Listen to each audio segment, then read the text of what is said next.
Hi. Hello. Timing. Perfect. There we go.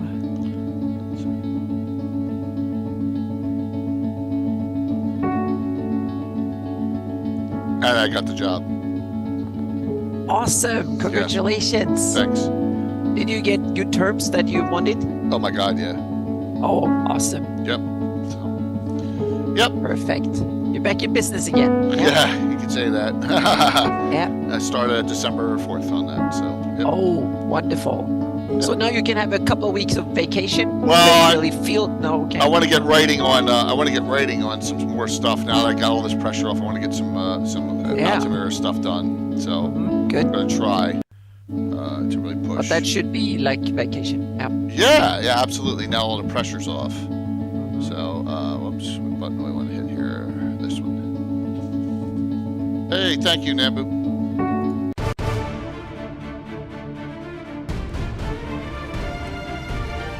Carlos is coming on 8:15. Perfect.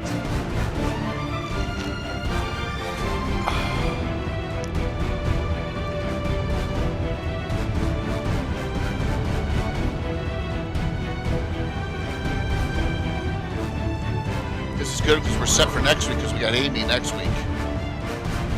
Oh, okay, awesome. We have my Greyhawk for her next week. Yeah, I'm looking forward to that. Yeah, that'd be cool.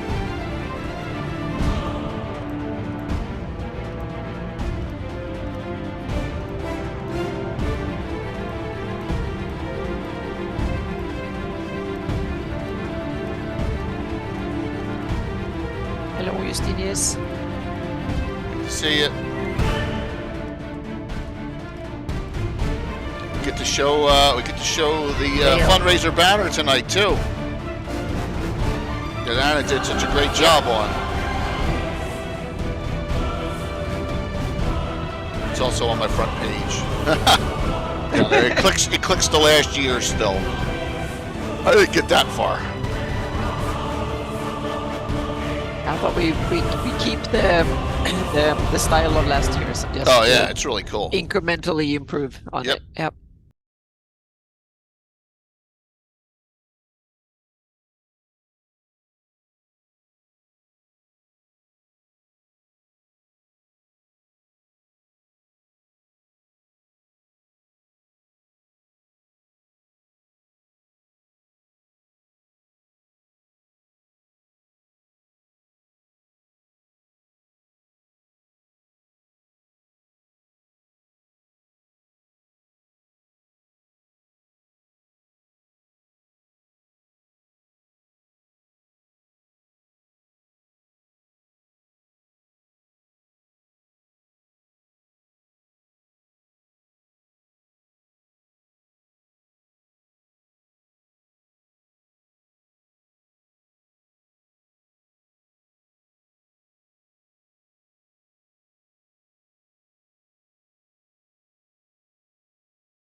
So I don't think I have it. I need a new one for Beyond this. the wall of worlds, Yeah, Amy, along the arm of Discord time, me any dwell those paperwork, not about pictures, grace or age. docs that you can, It's you know, easy at to some say that point there is over dark the, like, and you there know, is light. preferably It is over the too easy weekend by to say like, that there you are know, two Sunday night. sides That would be to every great coin. for next week. The reality is far worse. I need a For new. law I need a flirts new. with kings. The Hermit Kickstarter's Chaos going invites freedom. live now for Evil Troller consumes Games all too. it knows. So Good for accepts suffering. Gary Gygax is the And Hermit. those in the middle, So, they are worse. For I they top know tiered it. nothing but self. with the good news I got Codex today, I top Infernum tiered and the Codex Exaltum. it. Thanks, Two Delta source Wuff. books There you that go. Bring Boom. in-depth knowledge about beings of So. all dispositions, from the farthest reaches of the heavens to the Duff, darkest depths good to of see you, man. Both of these titles come with new, full-color Hello. art, new creatures, Good to see new you. powers. Like What good news possession, is that? and a I multitude got of I got I providing lore, went down to Atlanta backgrounds, yesterday. names, Flew in and out the mechanics, same day, stats, and much uh, more. you know, unfortunately, I have to These tell the other incredible company no. tomes But this, are filled I got with the job I demons was and targeting. angels, It's a devils, and huge celestials, upgrade from unleashing where the from what I powers was of doing good and even evil, previously. law and You are a chaos cat. on your I am table. lucky The codices Unfortunate Infernum and Exaltum, that I. bringing But it was creatures their hallowed and loss who profane fired you. into Yeah, your that's right. adventures. No. Pledge Or to Lay destroy off. the day. let you go. Yeah. Layoff. They Yeah. fire is the wrong word. Layoff. Well, it fires me. Yeah. Well, yeah, layoff meaning they just say, "Oh, we don't need you anymore." You Yeah. and a bunch of others. So yeah. Thanks. Thank you. Really appreciate Yep. it. Whoop, I gotta hit another button here. Yeah. Well, I am till December 4th, so I got the rest of this week off the next 2 weeks. Thanks, Keith. Thank you. It's a management position. I'll have a lot of people under me. So it's definitely a nice upgrade.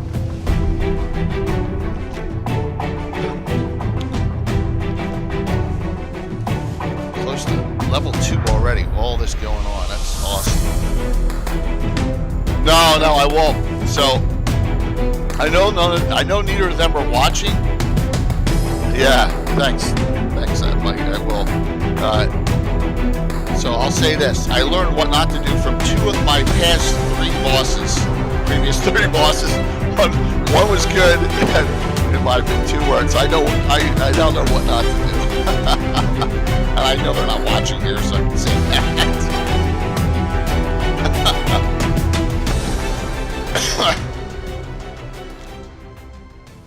You need a BattleTech game? All right. So we'll fit one in, Jimmy. That sounds good. Let me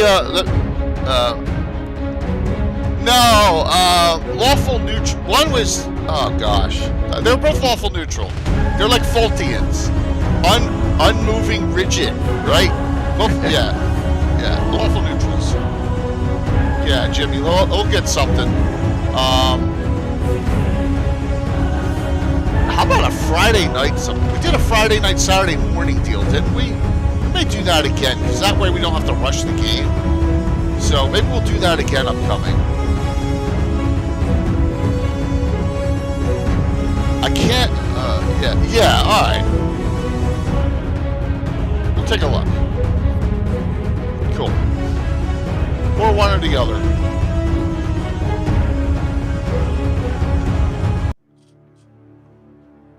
Yeah, let's do that, man. That would be awesome. Get that game and we'll see who's available. Lands of the Thillronian. I don't know if I spelled it right or not. I don't care. Yeah, you know you liked me for some reason. Oh, Fuzz getting us over. Thank you, Fuzz. Jimmy, so let me know. I know it's way down the road, but but stay on when we come live, and I'll share it now too. These dates, because we got our 6th annual fundraiser set. Anna did a great job on it. We're gonna talk Lands of the Thillronian tonight. So, boom. Yeah, you're gonna participate. If you do, that's great. I'll put you. You're in. Okay, I'll put you. The banner's continually flowing with those who are committed. So, you know, it's not going out yet, really. All right, let's come. What time is it? 7:52. Come live. Need to get back on the horse. Tell me about it. I know that feeling. All right, let me fix the. Oh, the Zoom is all wonked. You know why it is? Because I've been doing Tim games, and Tim games are Oh just yeah, then you weird need to reset dimensions. things. Yeah. Yeah, they're weird. So, Mike, Anna, good evening. Welcome Hello. to as we kick off the week 4 streams. Um, this week, Wednesday, Thursday, Saturday morning, Sunday evening. First things first, Mike and Anna, welcome here. Carlos will be on around 8:15 to jump in and give us some input here. 8:15. Yeah, Yeah, he said great. I think he's at work, so he'll have his limited Then we will time. get some intense Carlos. Yeah, 15 minutes or so. Awesome. We'll get some intense Carlos. Yep. Fundraiser number 6. Thank you, Phantom. Maybe we'll get close to clearing this level 3. That'd be awesome. Oh, look at that. Same time. Oh, getting close. Feast of Fiends is the title this year for our 6th annual fundraiser. Looking so forward to it. Now with the Praters in, all the channels that are on this so far have committed. Wiley, I said okay. I think he said yes. He said okay. But so there, we have Greg Reborn, Guild Superior, Troller Games, myself, Blue Box, Carlos, Darling. I'm gonna reach out to some other channels as well. I think and try and get them in because we got to surpass this year $25,400. That's what we got to do. Oh, thanks, Fuzz. That's what we have to do this year. $25,400. We're gonna do it. Feast of Fiends. So you can have at it whatever you want. That means whatever you want in the realm of the Outer Plains baddies. So look for a fun one. Anna's done the background things. It's awesome. In the future, we'll do a show on what to guess them all. We have to have some. Yeah. There's some old favorites that you can guess right away, and there's some trickier ones in there too. Absolutely. So we'll do that definitely in an upcoming show. And go over that. And I'll talk about Patrick, and I'll talk about it again. As soon as we are during the shout outs at the end, we'll talk a little bit more about it. But, for those of you who are in early, just know Feast, especially Jimmy, because I wanted to show you. I'll put you right up on that tonight after I get done, so it'll be on any of the future ones. Keep the channels rolling here. It starts last year we started Thursday, and it didn't start the whole event Thursday. So I'm starting at Thursday night, my normal game like I did last year. That leaves an open slot or two late Thursday night. So I can add some other streamers in now. So we start Thursday at 7 o'clock when we start, and then we'll run all day Saturday, Friday, Saturday, Sunday, just like we do normally. So, and Classic D&D reprints tonight will be the giveaways. All right. On to the topic. This is in Mike's list. Was this Mike's list, or was this Alan Growe's list? This was yours. Yeah, this one's mine. This is a Mike list one. Lands of the Thillronian. So the Thillronian Peninsula. We're gonna call it Rizia because you can't pronounce it right. I cannot. Thillronian, yeah. Whatever it is, I can't do it. So I can't say it. I've worked on it. Yep. Yes. So call it whatever you so choose. All right. So for tonight, because we got to level 4, winner of tonight gets a 2-choicer on the giveaway. All right. You got your choice of 2. Whoops. There we go. So look at this pile. 1 compilation max though. All right. So we got some adventures here. There. It hurts. I think I got a hernia just picking it up. You know what? When Carlos comes on, so give us your thoughts on the this topic. Mike, start us off, then Anna, because I want to pull Carlos's adventures out for tonight. So this peninsula has surprisingly been one of my biggest campaign areas in the past.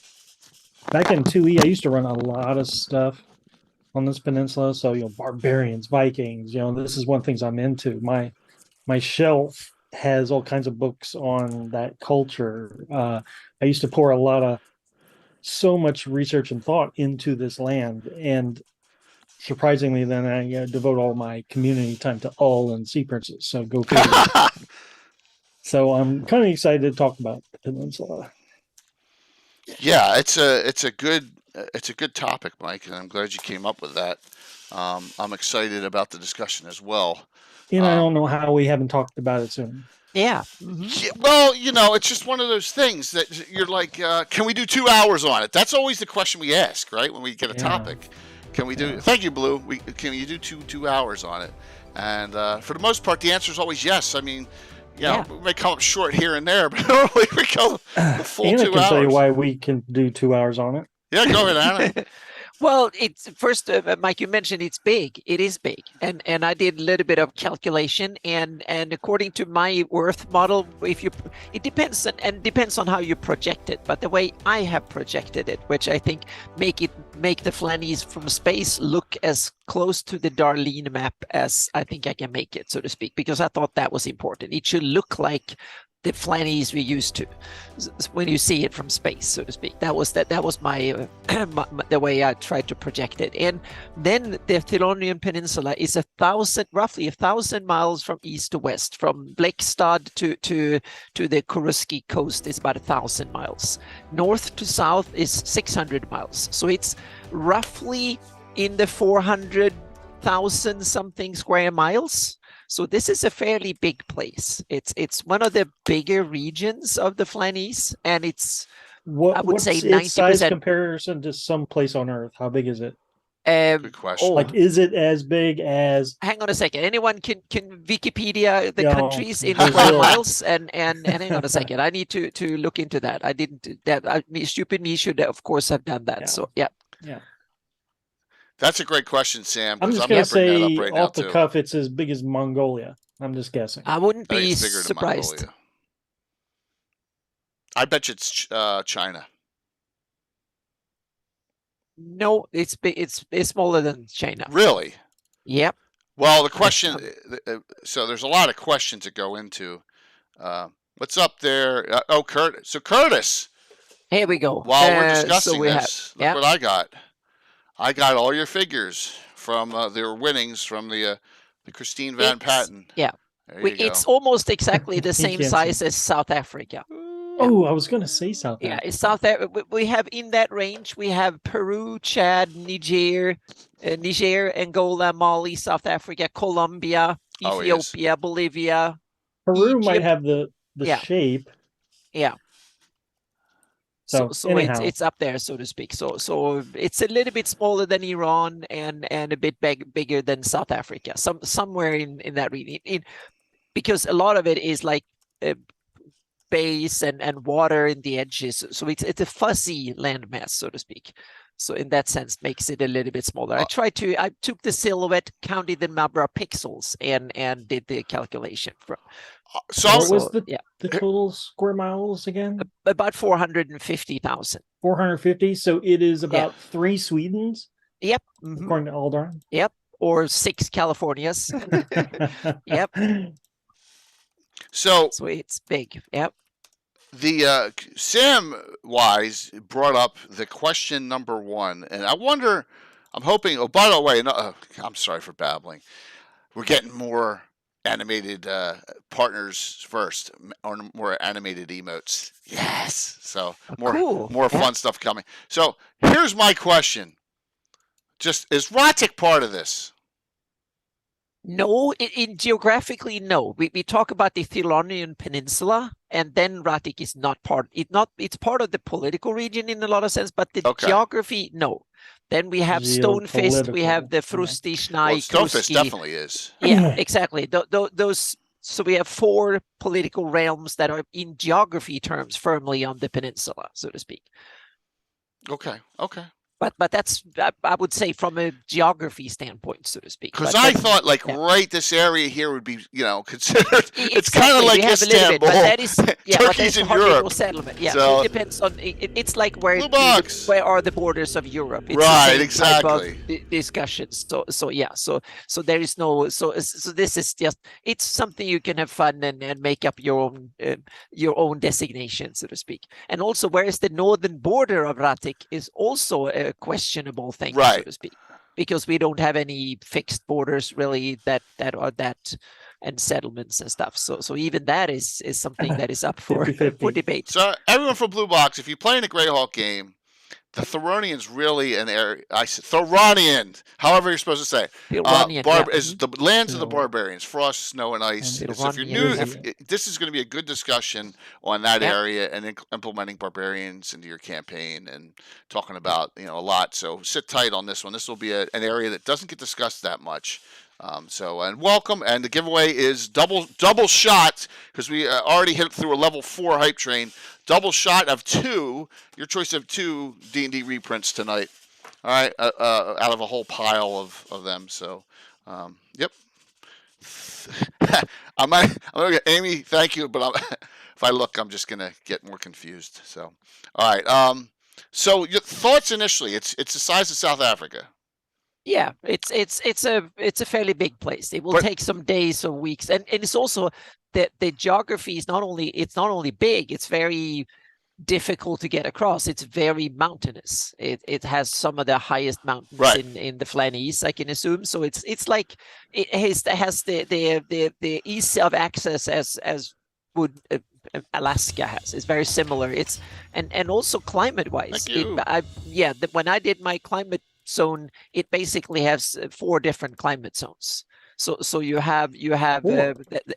4. Well, yeah, kind of 1, 2, 3, 4. Yeah. So you have the up in the mountains. It's Arctic. It's the full Arctic where you have ice covered Arctic. So that is actually called in terms. So you have the Arctic ice caps. It's EF.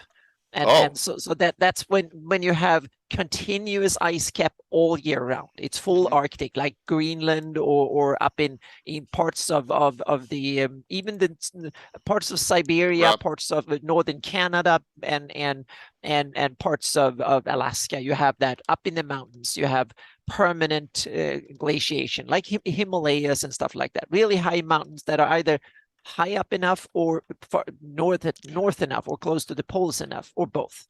So you have the frozen monsters. They can reside there all year round, so to speak. They're perfect for white dragons, everything that loves cold continuously throughout the year. Just to support that, I been rereading on the areas in the box set, and the Chorus Mountains are described as white capped. Yeah. So, there you go. Yep. Yeah, I took it there. And then we have the next one from the next coldest. Then there's Arctic tundra, and that is the semi-high altitudes and the northern coast.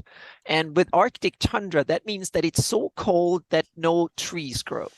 Ooh. And the temperature, it might thaw in the summer, but it's so cold and so harsh that trees don't grow. So in the summer you have lots of grasses, little flowers and stuff. So there you have your northern Canada, your Siberia, parts of Alaska has that tundra, and a few little islands in the southern hemisphere in the real world has it.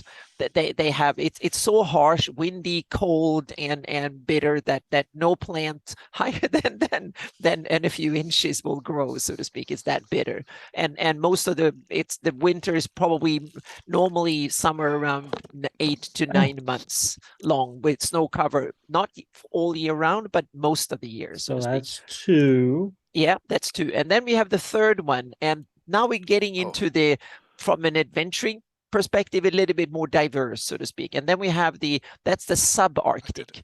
Now we're getting into the taiga, these where you have, that's basically tundra, but it's so mild that trees can start growing.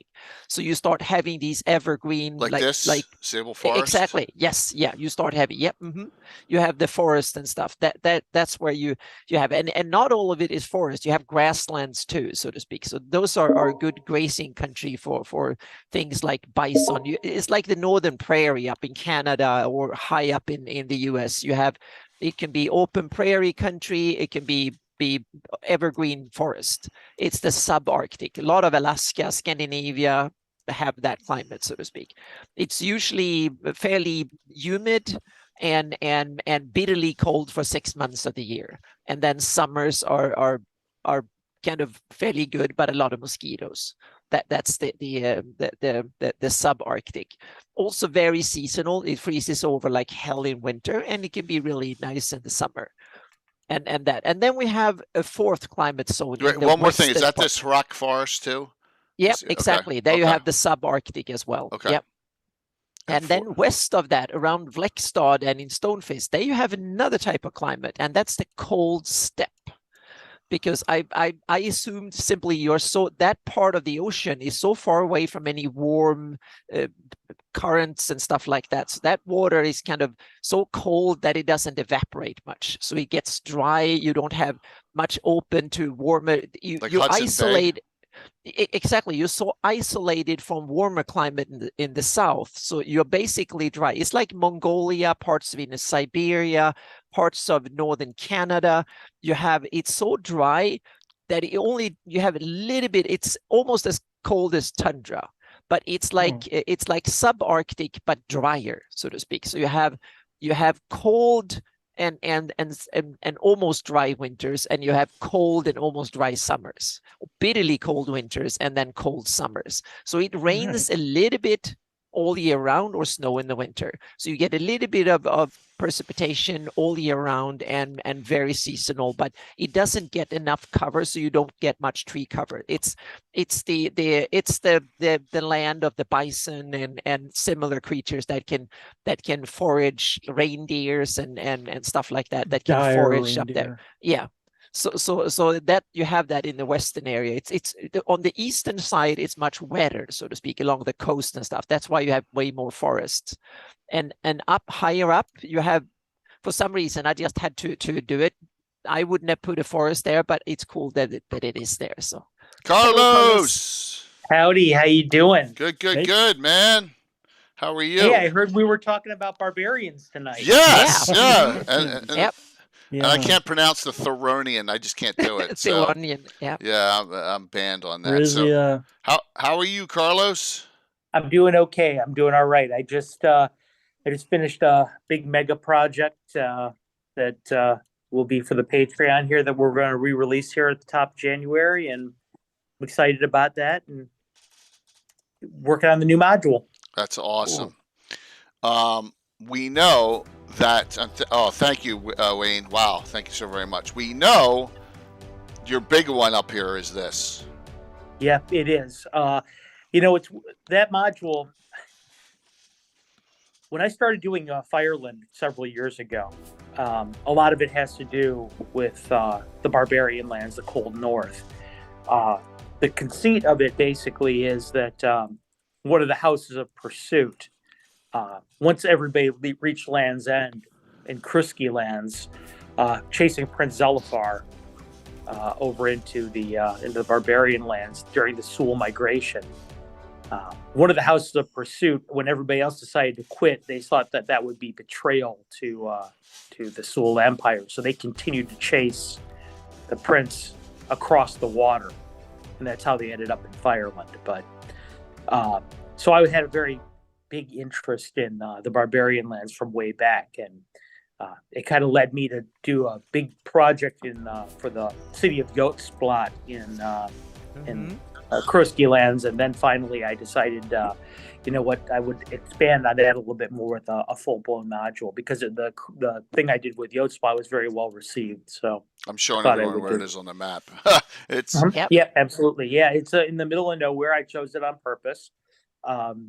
It's very isolated, and because of that, I was going to say, I think it has the honor of being the most northerly, at least permanently settled place in the Flannies. Yeah, I think it might be. But I decided to use it because there was not a whole lot that's been done with it, because it was so isolated. I thought, it's a perfect place for development, because I can do whatever the hell I want to with it, essentially. It's one of these places where you have only access in the summer. They will take the ship. It's like going on an expedition to Antarctica over winter. You are simply, if you don't go with the last ship in fall, you're stuck until spring, until you can go again. So, when I was in the Air Force, I spent a week, 10 days in Shemya, which is one of the islands in the Aleutian Islands, and I'm very familiar with what that's like.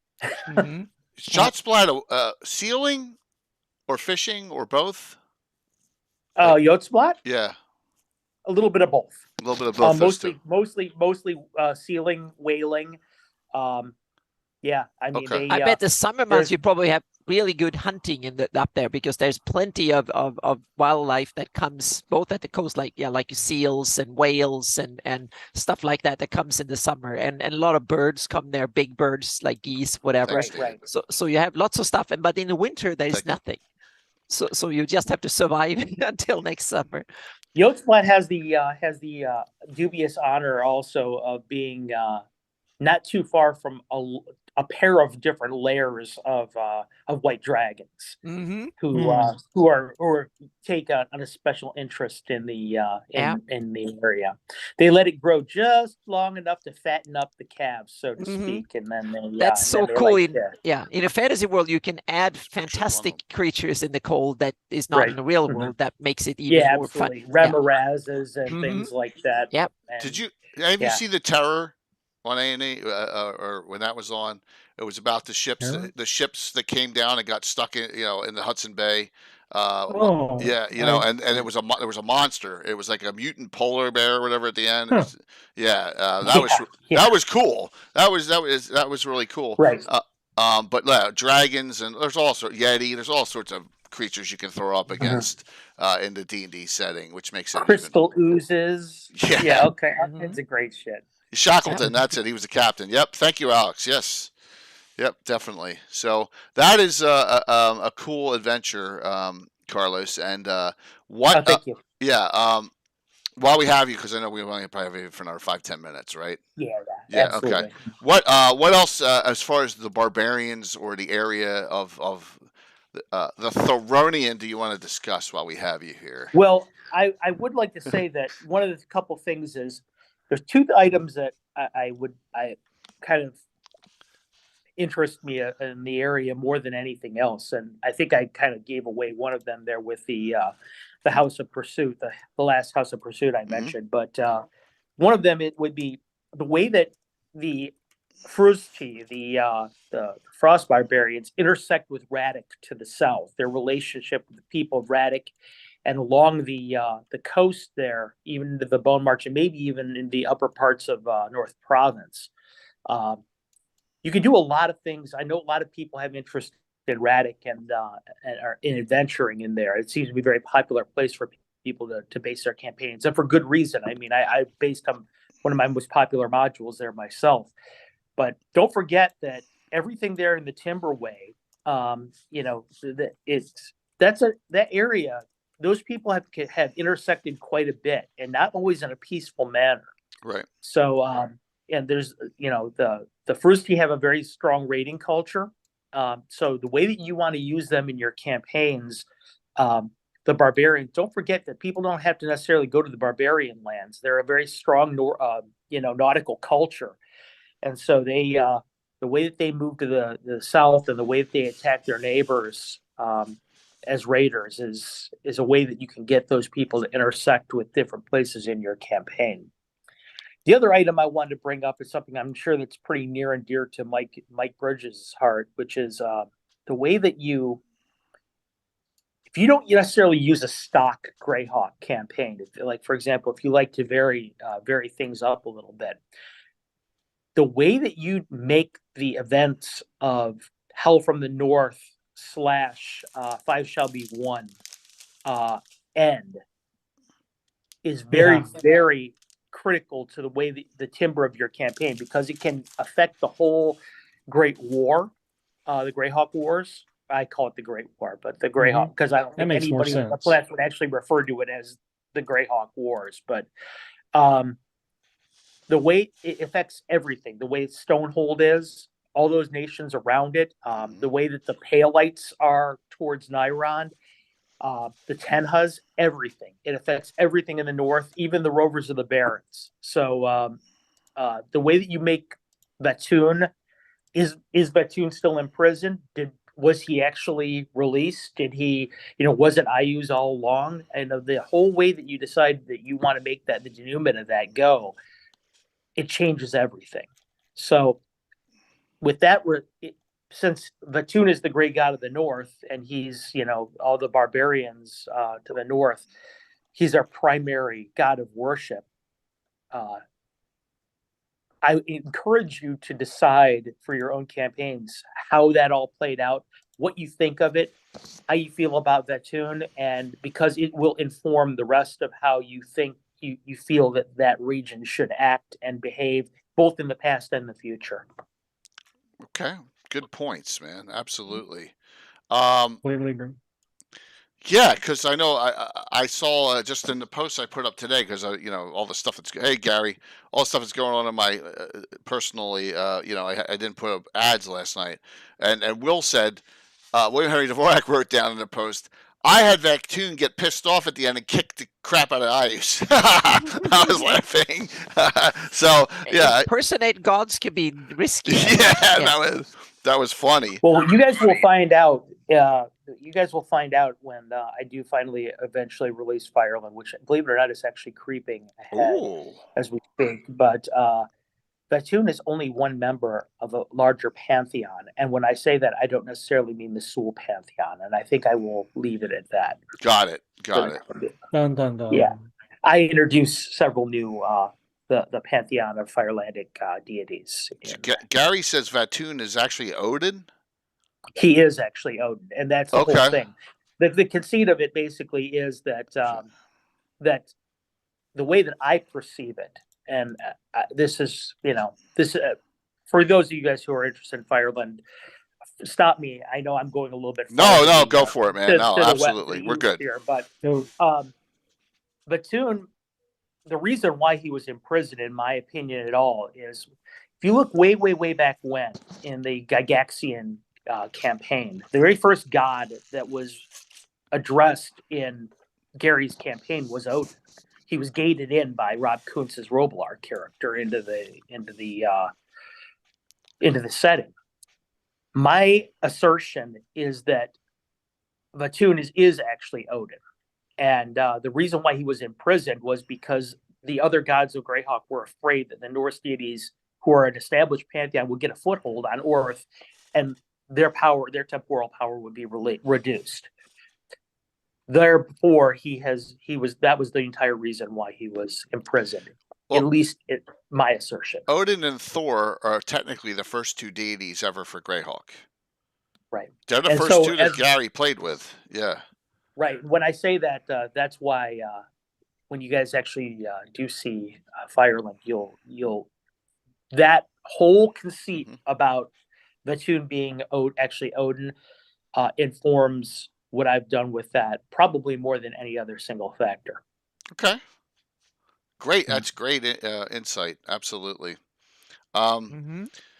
In your campaign, while we have you for the next segment, where is this setting currently at? Like in your thought process, or are you not? I know, Carlos, I've never asked you a question like this before, but is it 576 ish? Well, my campaign, everything happens is in is in 600. Okay. And I did that just to get myself a little clearance from the main timeline, so that I can have plausible reasons why.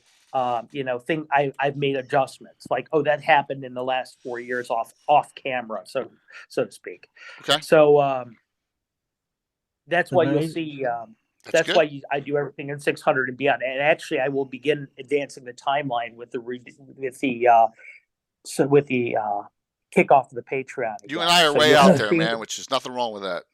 Yeah, you'll start seeing my products become in like 601 and 602 Awesome. And things like that coming forward. Okay. But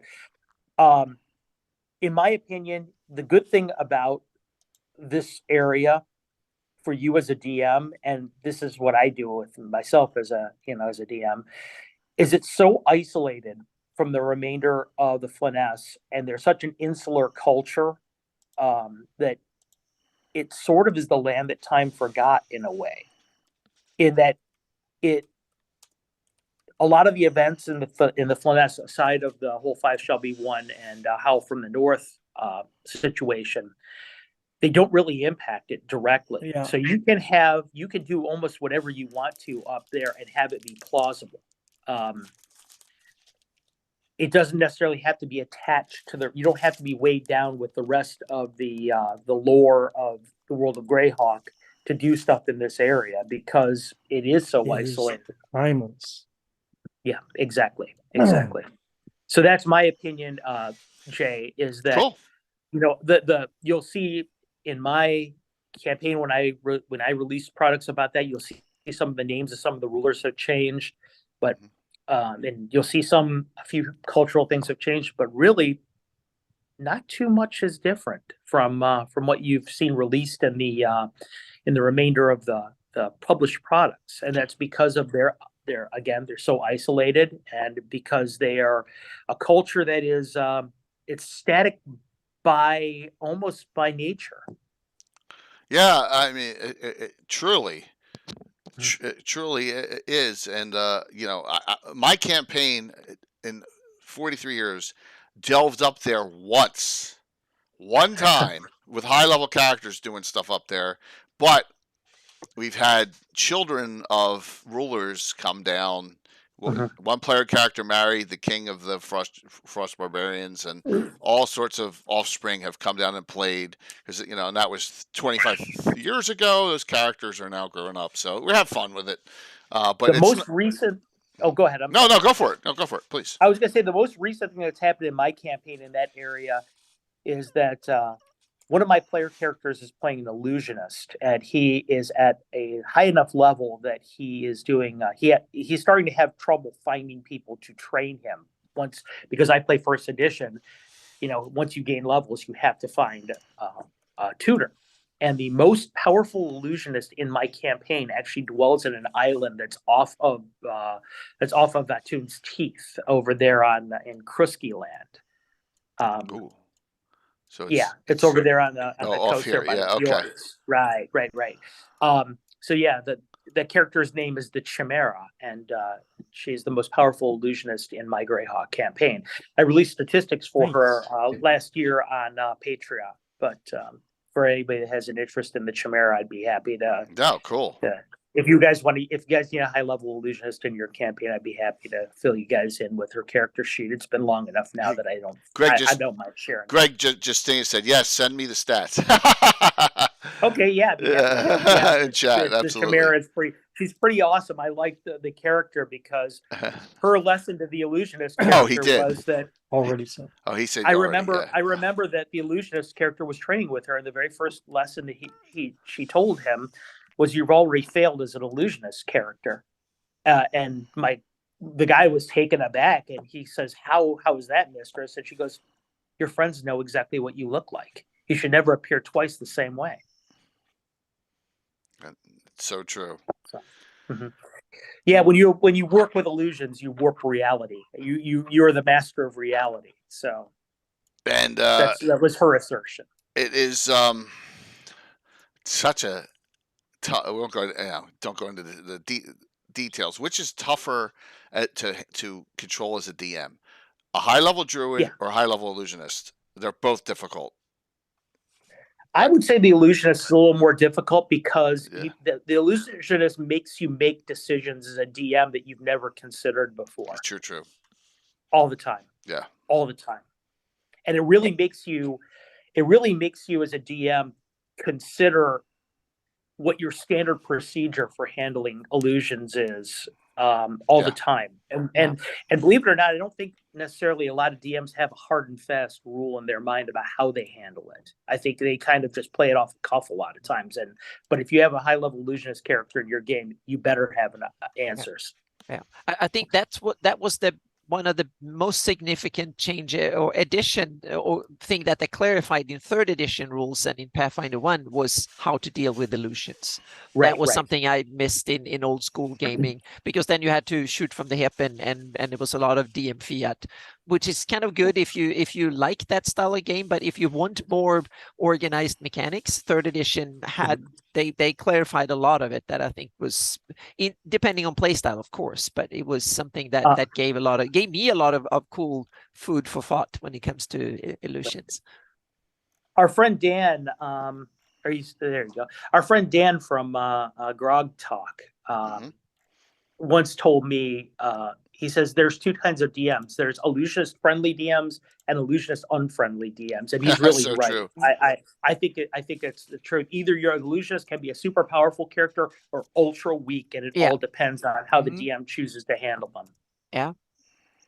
I think I've gotten us way off topic about the Peninsula. No, but so you guys will have to forgive Good me. But No, don't worry about it. It's okay. Illusions. It's okay. We just talked about before you came on how we can stretch any discussion out to 2 hours no matter what it is. Yeah, absolutely. So and while we have you, it's good to just ramble off, of course, man. It really is. Thanks, man. Of course. I have a tendency to do that, to ramble. No, this is great. Just as I'm getting ready to go, Jay, but just to let you guys know, the mega project that I finished here in the last few hours was a product called Mount Felnarix, which is all about a mountain in the Aberral. Some of you guys who played in my Tears That Forever Stain campaign are probably familiar with it. It was released in the second edition in the From the Ashes box set. It's a mountain that, for some reason that nobody knows, seems to draw were felines from all over the earth to it to settle on Mount Felnarix. Well, I've done an 88-page supplement, including full professional cartography from Glenn Seal, who does work for Carlos, when he gets writing, just doesn't stop. For Hyperborea. Right. For those guys who play Astonishing Swords and Swordsman of Hyperborea, he does their products and does a lot of stuff for us. You guys will see a full published map for it. There's interior art, there's professional cover art, and And Michael, you'll be happy to know it actually is the first release of our new logo, which is Castle Hawk Adventures, which you named us. So yeah, Castle Entertainment presents Castle Talk Adventures. So yeah, it'll feature that on the masthead. So a quick final question for you. Uh-huh. I know it's a few months away still. What do you think you will be doing for the Feast of Fiends, the 6th annual? Well, I kind of have a couple ideas. One of the ideas that I'm tossing around is an adventure. I think when we think about fiends, we tend to think about, your ultra nasty fiends. Either you talk about your demon lords like Grazit, or you think about, I don't know, a Baylor or a pit fiend, or you think about something just horrible like that. But to a low-level party, something like a Quasit is really nasty. Yes. And I think I'll leave it at that. Okay. Sounds good. I think I'm going to go the other direction with it. And go with the lower end of the fiend that can be absolutely horrific to a low-level party. I really get hit by that. That's fantastic. Yep. Looking forward to it now. We got the title down, and we're going to start rolling and getting the sponsors, getting everything, getting all the streamers together. I'm looking forward to participating. It'll be a lot of fun. Yeah, I had it set the second weekend of February, and then my wife told me, "Are you freaking crazy? It's a Super Bowl. Are you nuts?" And she was right 100%. So so it's the first and the third weekend is too close to everyone's going doing what do you call it? Valentine's Day stuff. This weekend works. No, nothing, no conflict. Oh, and by the way, my Gary Con games will be going up this weekend. Awesome. That sounds great. So for those of you guys who are interested, I plan on doing three official games. And one other thing you may not know, Carlos, I don't know if I told you this last time. John Birchfield and I are splitting the cost. We're doing a 2-page fold out in the events guide for GaryCon, and we're going to highlight all streamers and all DMs that are part of the community. Meet this person, play with this person there. So you'll be included. You'll be in there with all the other people. Is it like a handout that you guys are going to include some kind of? It's in the Greyhawk events guide itself. It's inside the It's inside. I'm sorry, the event guide for it's inside the event guide. A 2-page fold out.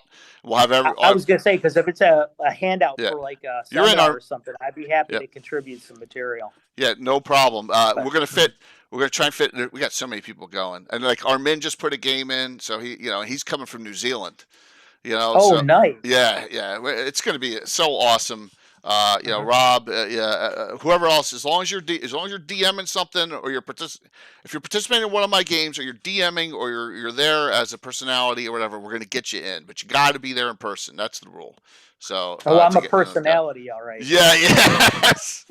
Absolutely. I say that personality, that includes like Al. I know Alan may not have time to DM, but we got to get Alan Growy in, Joe. Absolutely. Yeah. Absolutely. So, pillar of the community. Alan's absolutely. Pillar of the community, for sure. So, I know you got to go. I really appreciate you hopping on for this time, man. Thank you thanks so much. I know I kind of veered us off of. No, that's great. A couple times, but keep like I said in mind. You got to decide what you want to do with that tune if you're going to decide anything about the Thillronian Peninsula.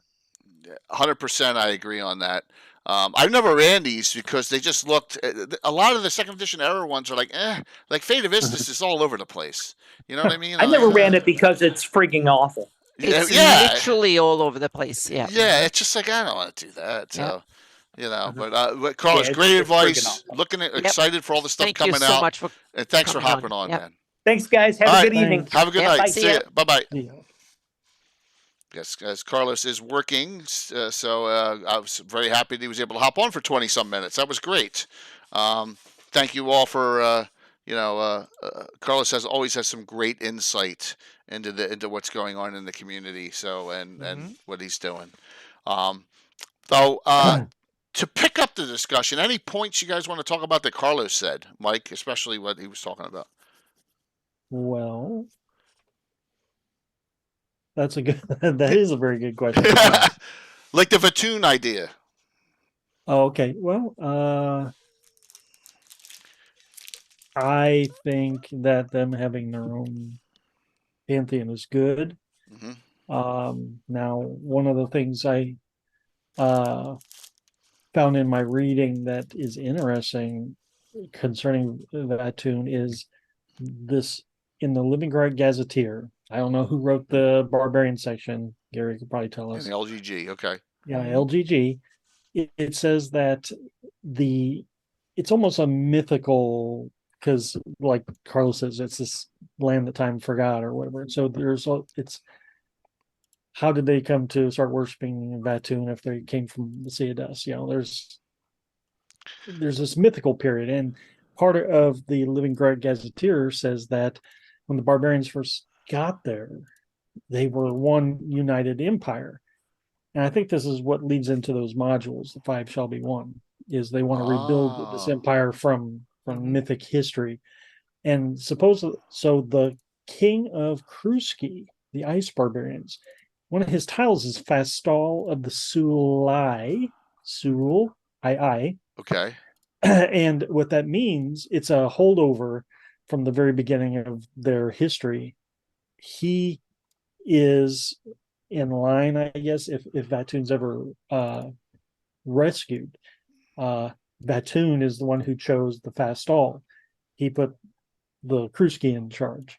So if he ever comes back, basically the barbarians unite and the king of Kruski will rule the empire. That's what I got out of that, which is interesting because, if you do go through and play out the swords and it's not IUs trying to pull one over on the barbarians, then the barbarians unite as one big kingdom. Then they're a player in the Greyhawk Wars. But no, interesting. Times don't change there. It's static. So they both Gary and Sam said it's Fred whining, so we can't go back and ask, unfortunately. Okay, of course not. Yeah, all the places I like Fred. Yeah, thanks, Carlos. Yeah, 50 months. Yeah. Oh, cool. Awesome. Thank you. Wow, that's crazy.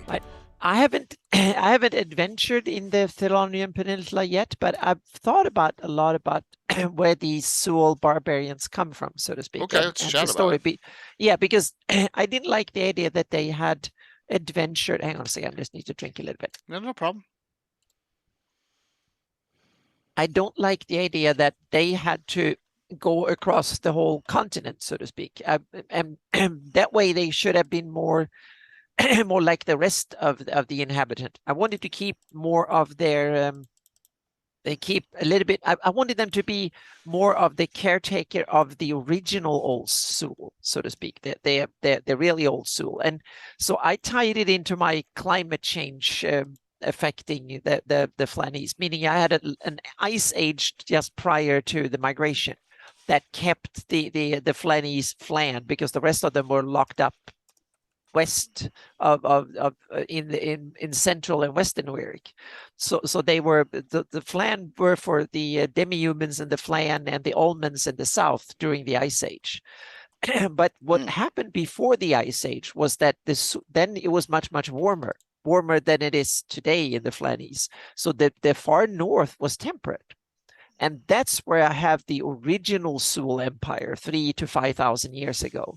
That was the original Sul Empire along west of what is today west of the Bacluni and that inland sea up there, so to speak. That up there along the northern coast. That was my original Sul Empire long time ago.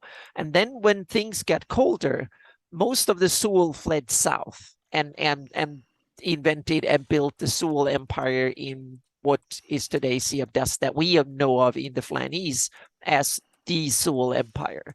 That was the second Sul Empire. But not all of Sul fled south. Some of them fled east. And they ended up in the Thillronian Peninsula, and they also in the Firelands. And there are some other islands out in the Solnor where they survived during the worst of the cold.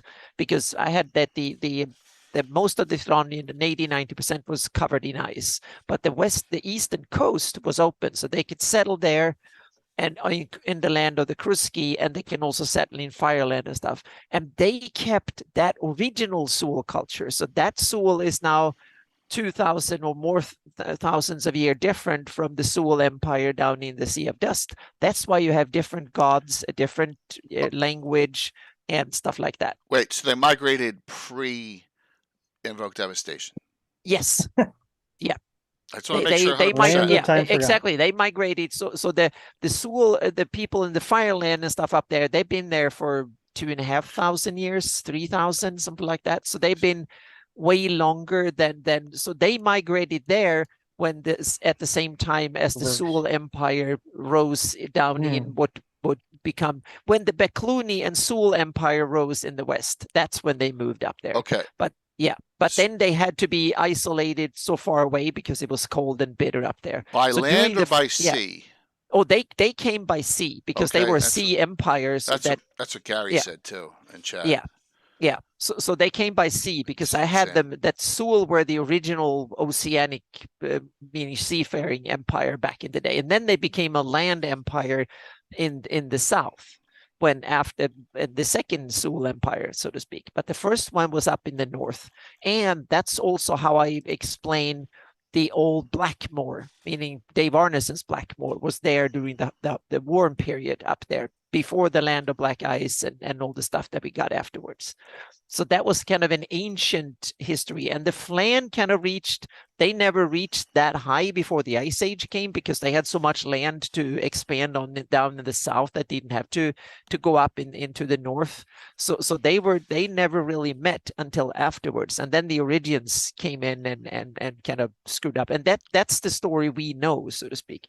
And so the Thillronian, the barbarians, they hibernated during the worst of the Ice Age on the eastern part of the Thillronian Peninsula and Fireland and stuff, and then recolonized back on the mainland as the climate got better, so to speak. And then they became the first settlers there when land is opened up. There's historical reference to that too, because Greenland was occupied, and then in the 900s, and it got colder, and then they had to abandon. They had to abandon it and go back to Iceland.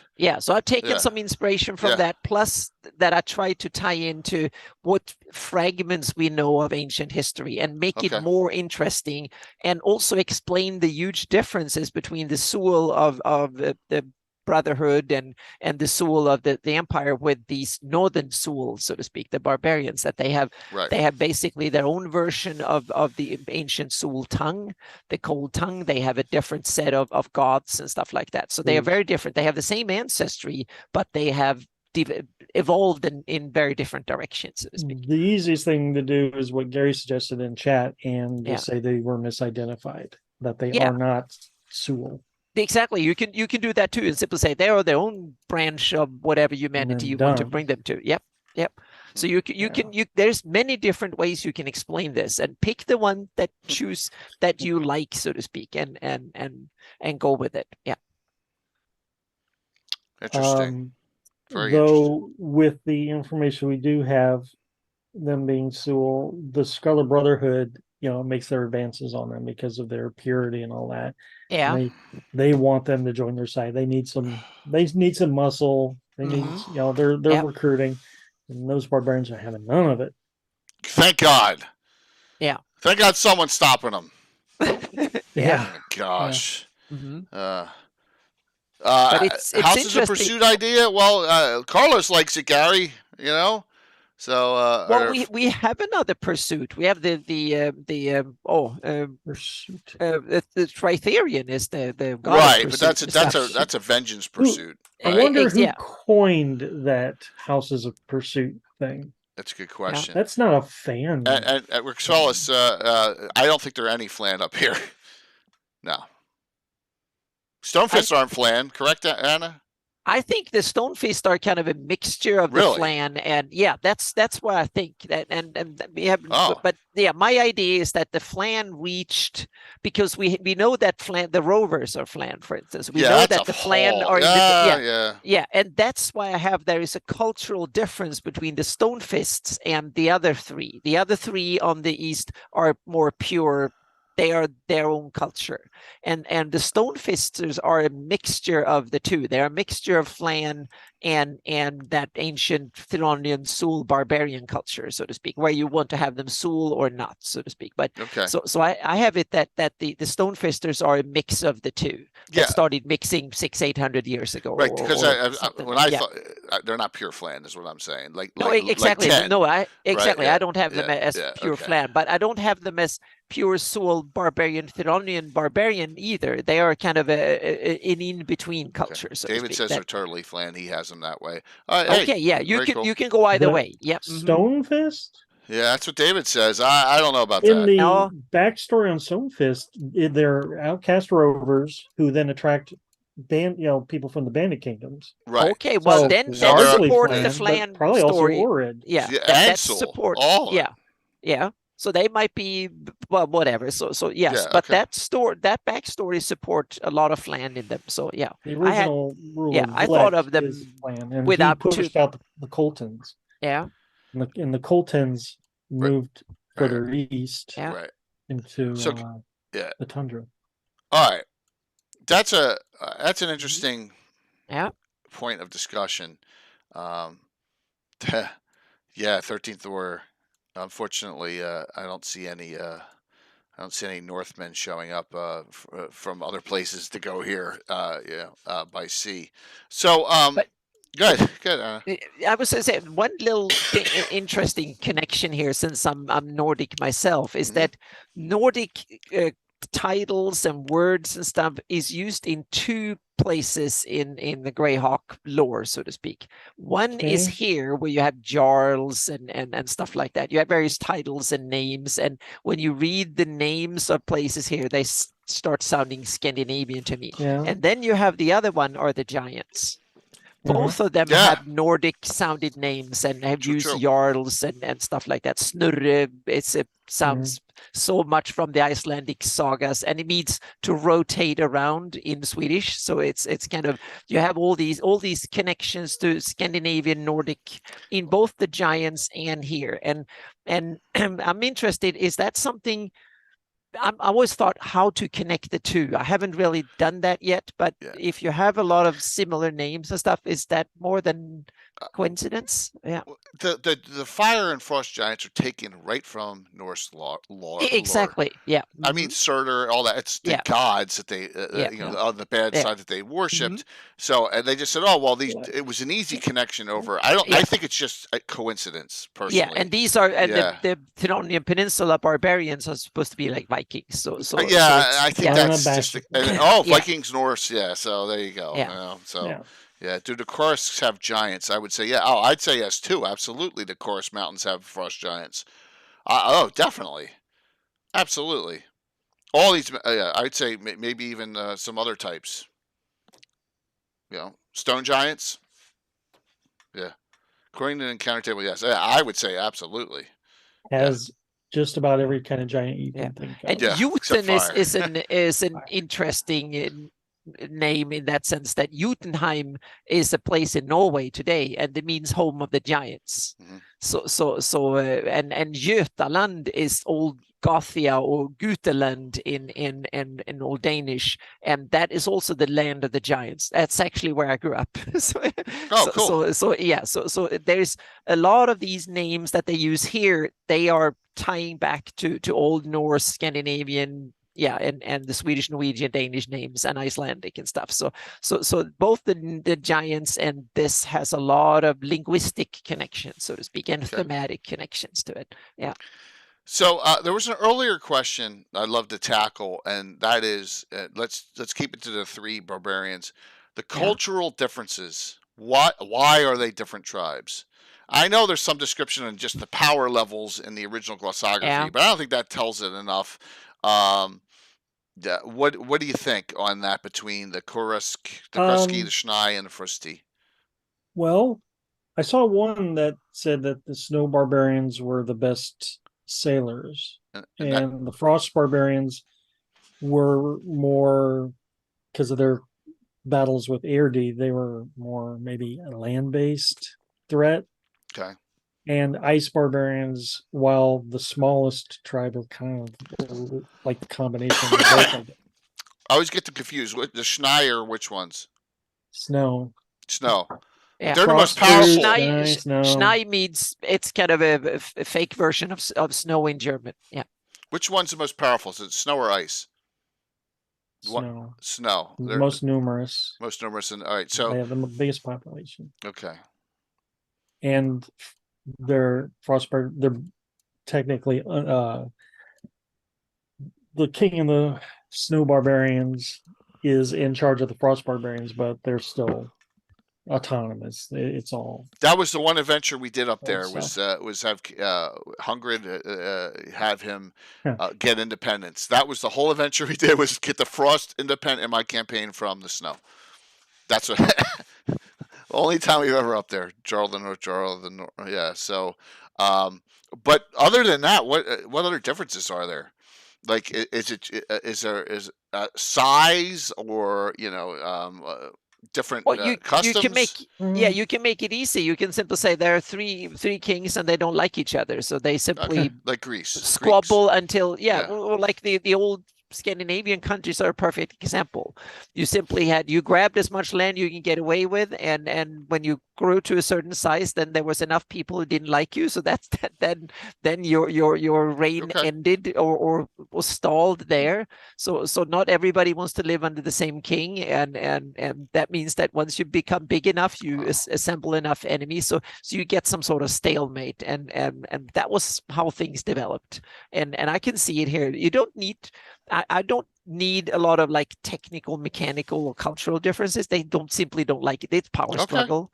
So that's probably how I want to model it. They speak the same language, and as soon as there is an outside threat, they all gang together and bash you. And then when the outside threat is gone, they start, meaning they are very chaotic, so to speak. And then they start bashing each other. Yeah.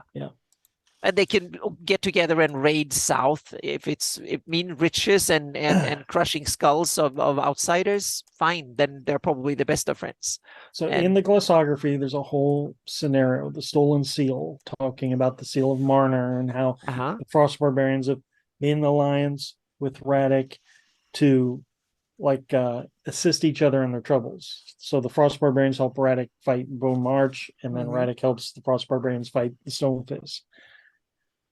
And so the Overking figures, well, if we steal this sacred document, then the barbarians will lose face or whatever, and the alliance will crumble. Yeah. That's one of my favorite actual bits of lore that there's a lot written on that can immediately dive you into that setting. Yeah, and Well, Mike, that ties into something interesting that I wanted to great ask you. point. That is the role of Ratek in this, meaning how, Yeah. meaning that's the I would say the missing link between the Great Kingdom and the Erde region area in the south and the barbarians up in the north. It's kind of a half neutral country that could deal with both in some ways, or how should we look at it? Yeah, they are kind of a hybrid, I Yeah. guess. They are what the barbarians could be if they were subjugated, maybe, by the Yeah. Ardians. Mm-hmm. Yeah. Uh, settled down, whatever. But I think the barbarian, the Sul cultures up there, maybe they're definitely preferable. Reddick prefers the barbarians to the Ardians. Mm-hmm. That's what I mean. Yeah. So in my head, I see Reddick, in trade and maybe their ships or something, maybe copying the barbarians more than they copy their Ardian. So, but it's useful for a lot of to have a go between, so to speak. When you have a strong two strong wills and cultures, it's good to have like a place where both can. It's beneficial for both parties to have a neutral in between. It happened in the real world in multiple places. So yeah, the fact the dwarves and gnomes of the area are very friendly to Radek.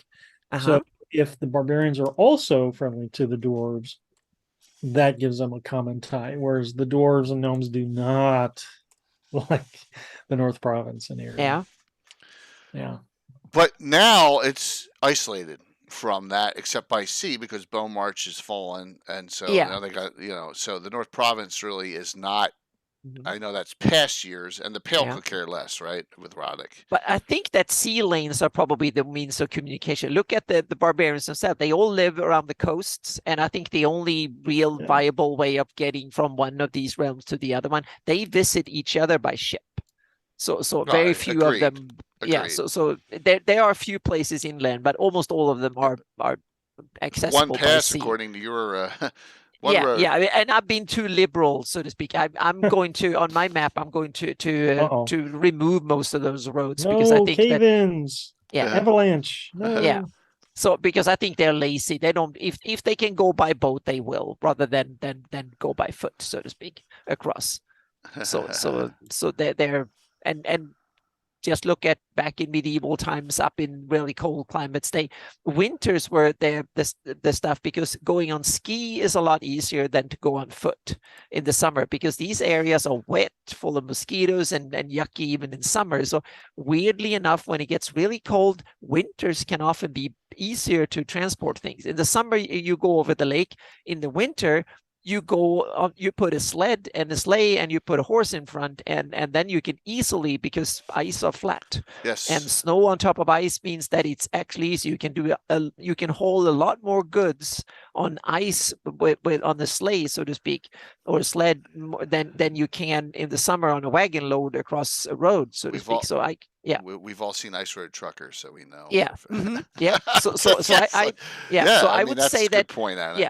Yeah, so I think that the trade routes and communications followed the water, both summer and winter, so to speak. So most settlements should be, and there's a very wet area, so there should be plenty of lakes and plenty of rivers and stuff like that you can go on. So it is communicative, but only along certain routes. And if there is no waterway, I don't think they will bother. They will go around the coast and go up the next one. And Viking literally means go Vik, that is bay in Old Norse, and the Vikings were the ones that went from bay to bay. That's the word Viking comes from. So interesting. I don't think Alyssa ever officially published her Krakenheim that she was doing. I don't think you got. Well, we have to look at Greyhawk online and see if you can. I'll take a look too. So, Clairvaux uses a sled to travel. It pays. So okay, but it may be easier to transport, but it's much colder, right? Yeah. What's the so? Let's just take this as an example. Krakenheim is the capital here, right? It's on a river. What's its guess? Summer average temperature. Winter. Summer average temperature probably in the 50? 60s, 50s, Oh, 60s. Okay. Yeah, 50, but you can probably get up to 70, Really? 70-ish. Oh yeah, the warmest days are probably 70-ish. And because we have to remember, Earth has a bigger actual tilts. So that means that the seasons are more pronounced. The winters are a bit colder and the summers are a bit hotter. So it's more seasonal than Earth is. That means that it will be like Scandinavia or Alaska, and even up in northern Sweden or way up in Alaska, you can have 80-degree days occasionally in the summer, but you get bitterly cold in the winter, so to speak. So and on Earth, you can probably have on the southern side of the mountains, you have a bit more oceanic stuff. So you probably have days up in the 70s in the summer, and then down in the -50s, -60s in winter, so to speak. But on average, summer temperature will probably be 45, 50, something like that. But it's also the days are so long, so you have to because the polar circle goes just over half of the, or a little bit less than half of the Thillronian Peninsula is north of the polar circle. So that means that you get 24 hours sun for several months up there in the summer, and you get bitter winter when you can't see the sun at all. Okay. Yeah. I just was curious because you know. So you can have some warm days in summer, definitely, but then that must be why the ice barbarian capital is on the east side of the peninsula, not on the north side, because they're like, they would be frozen in for 6 months up there. So yeah. But on the side there, I have it that the water is warm, so to speak. It's a bit like you have a warm current going up. The that icy means that sea gives way. Yeah, so that means that on the east coast you can go up and down ship all year round. It's probably a bit stormier and cold in the winter, but these are hardy sailors, so I bet they can go at least hug the coast even in most of the winter. So am I correct, like hitting down here, that Rotic probably has the same as Vancouver, Canada, up through Juneau, that kind of yearly? Probably, yeah, like Southern California, sorry, Southern Alaskan coast, so to speak, or Scandinavian coast, like Norway or on the Southern Alaskan coast. So yeah. Yeah. Okay. And probably more like Scandinavia than Alaska, because Alaska has a colder ocean. And it's very wet too. Alaska. Exactly. Oh yeah, it's wet the same way in Scandinavia on the west coast. Yeah, it's very, very wet. So it's there. I would say you have the loftwood. I have the loftwood is well, it's a little bit further up, but it's almost oceanic. So it's very wet. But it's not as wet as the cold rainforest, but not far from it. If you go further down, like the Sea Barrens, I have the Sea Barrens as temperate rainforest, like you have in the Olympic Peninsula in Washington State, for instance, that kind of very, very wet temperate climate. Or you have in parts of Ireland where you have very, very part. But up in Ratic, it's cold and wet. Wow. So that's Gary. That's some great 356. That's a long time ago, though. That's for some people, it's 250 years in their game time. 75,000 raiders. Ratic is overrun, but the Overking swiftly diverts his armies, descending for civil wars to the west. Interesting. 75,000. That is a heck of a lot. That's like half the population taking ships going south. Wow. But that goes into demographics. See, demographics. If you have 75,000 sailors, you need a bigger population to build the ships to make sure, and then have enough population to man them. So let me ask. That's not a horde. That's a immigration, right? It's it's an immigration. Is that the last great raid by the barbarians of that size, Gary? Answer if you can answer that question. You're gonna need bigger boats. I mean, the Chinese used to send millions of people really on big boats. Shamblefield's like 10,000. Yeah. All right. So that's two. So we're talking though in game time. Even if you do 576, you're talking 220 years earlier. So it sounds like they may be in wane. The barbarians may be or fragmented. beyond that. So that's. But now when we have a fallen Grey Kingdom, if you follow the standard lore line, so to speak, into after the Forgotten Realms, or say from the Ashes and then living Greyhawk as a tier, then you have a fallen Grey Kingdom, and that means that the North Kingdom and the coast is much weaker than they used to be, which means that you might see more raids going south again, because they might feel inclined to expand now when there's a little bit of a power vacuum building on the. Well, now you kind of get into my territory. So in second edition, I did all kinds of wars, and one of the wars, the barbarian lands were united in a Rizia, and raiding the coast of North Province was a regular thing. They ended up conquering the North Province. I can't remember Radix role in that, but they were probably allied. And then eventually that led into a civil war among the Schnai. And these are all things I have on my blog. You look in Best of Greyhawkery. In my war section, I have several barbarian land conflicts that you can. Which is always cool, Mike. With maps. Link them in, man. Of course, because you fought Yeah. that era of you was just you were like living Greyhawk. Let's destroy everything, which is cool. Right. Yeah, those are crusade numbers, but yeah, well, that's some great history there, the 356 there.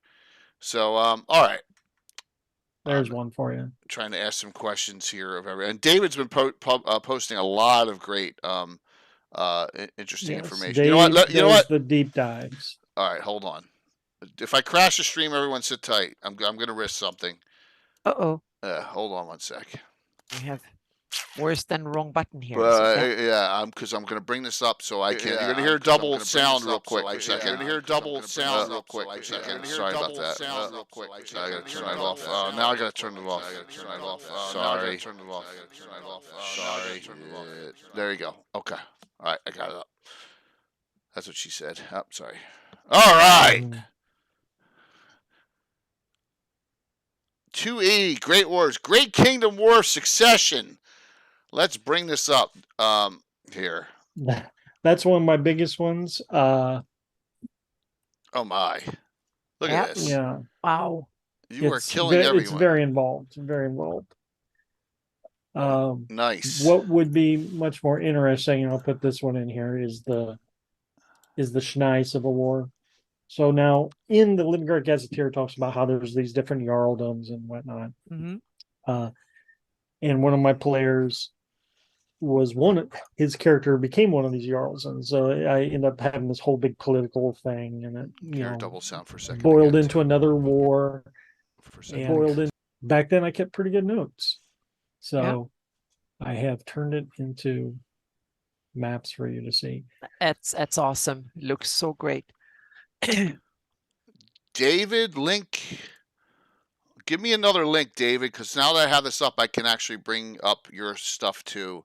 So, David, bring me up something. Please. Yeah, I can explain a little bit what the word Jarl comes from, because we get that from time to time. That was actually a title that was used in old. I think it came from Old Norse, like in the Viking Age, but it persisted into medieval times, both in Sweden and Norway, and I think in Denmark as well. So the Jarl was the king's closest advisor. So when the king wasn't around, it was like his king's consigliere, so to speak, like speaking Italian mob thing. It was the person that when the king wasn't around, he could make decisions and stuff in the king's name. So it was the king's. It was not the person that was like the crown prince that would inherit the kingdom. It was a personal friend of the king, usually got enormous power, and then got hold of stuff. Yeah, but that was called Jarl, so to speak, and then it actually became a name after that, so to speak. But then in Sweden, the person who founded the country was Birger Jarl, and he's called Jarl like it was his name, but it was actually his title. So therefore it's been stuck, and I kind of like that they're taking it, but it's originally a title, nothing else. And it's not you're not the ruler of a realm. You're just the advisor to the ruler, the top advisor to the ruler. That was how it originally was. In fantasy, you can use it as another name for a king or whatever you want. But I just thought it would be kind of cool to explain where the term comes from. Yeah. So, what did you have happen in this, Mike?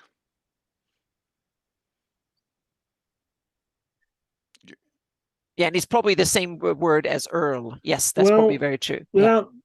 I'd have to go back and read the whole narrative that I have on there, but I think there was some the Great Kingdom was influencing the king or one of the Jarls of the king of the Snow Barbarians, and so the player character Jarl had his alliance, and then it was just this civil war, like I saying it took place in the town of Königsheim that I created.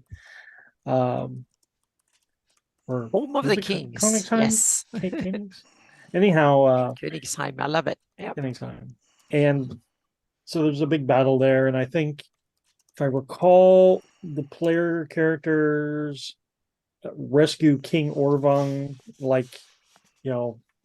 even though they were fighting against him, they showed him the light, and like the conspirators were exposed, and then everything was right at the end. So it was just basically a big storyline that culminated in a mass combat, which is much different than some of my other 2E posts, where these are extensive wars across many many months, many weeks, and many different countries. This was one battle, one local area that I focused on. I love how you use the spread maps to do this. Yep. Yeah. So yeah. Cool. Yep. I got a lot of mileage out of your maps. Yeah. And perfect I example like of color. How you can use them. Yep. Yeah. I've always wanted to do that with the arrows and everything. And yep. Oh yeah. I wish I could connect. I can't though. I wanted to put some of David's stuff up, but I can't unless I get a pop up. Anna, can you go scroll up and copy and paste? Like it's back away, because when I put a new one up, it only shows partial on the. Just take one of his last posts. What are we Scroll up in the thing and take David's last post and copy and paste it into chat, please. David from David Leonard, because I want to show. From his. Hang on a second. So then I can just click on it and bring it up here. Now that I have it up on that, so we have the. Sorry about that, everyone. I wasn't paying attention. Should I post it in chat? That way I can just click on it and bring it right up. Yeah. Yeah. There we just here you awesome. Go. Thanks. Perfect. Because I got it on a separate machine. So hold on one second here.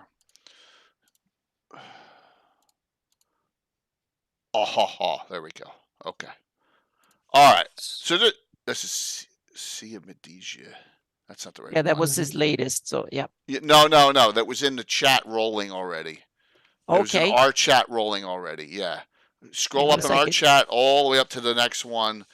He had a whole bunch of stuff on the barbarians. I just wanted to show what everyone's missing if they're not looking at it. Because I don't know if David's on. Oh, I gotcha. Yeah. Here we go. Yeah. 75,000 army. Yeah.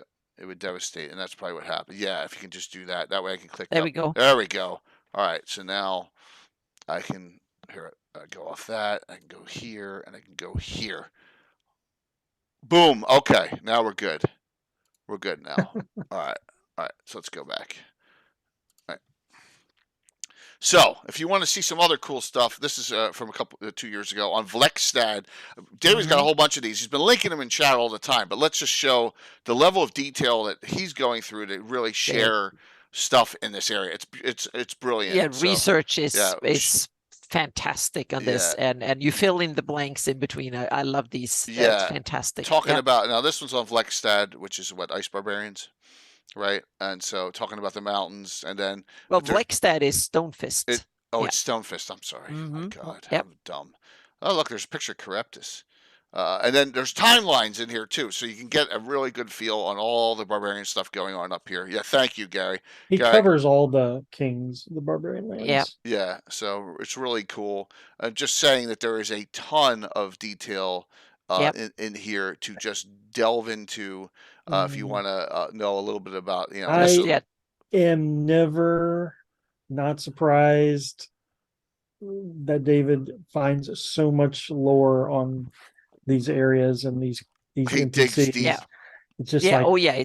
wow. It's awesome. I just love it. I eat it up and use it for my campaign. I've come up with so much cool for my campaign and for maps and stuff from his blog. It's amazing. 17 different posts on the Barbarian Lands. Mm-hmm. Okay.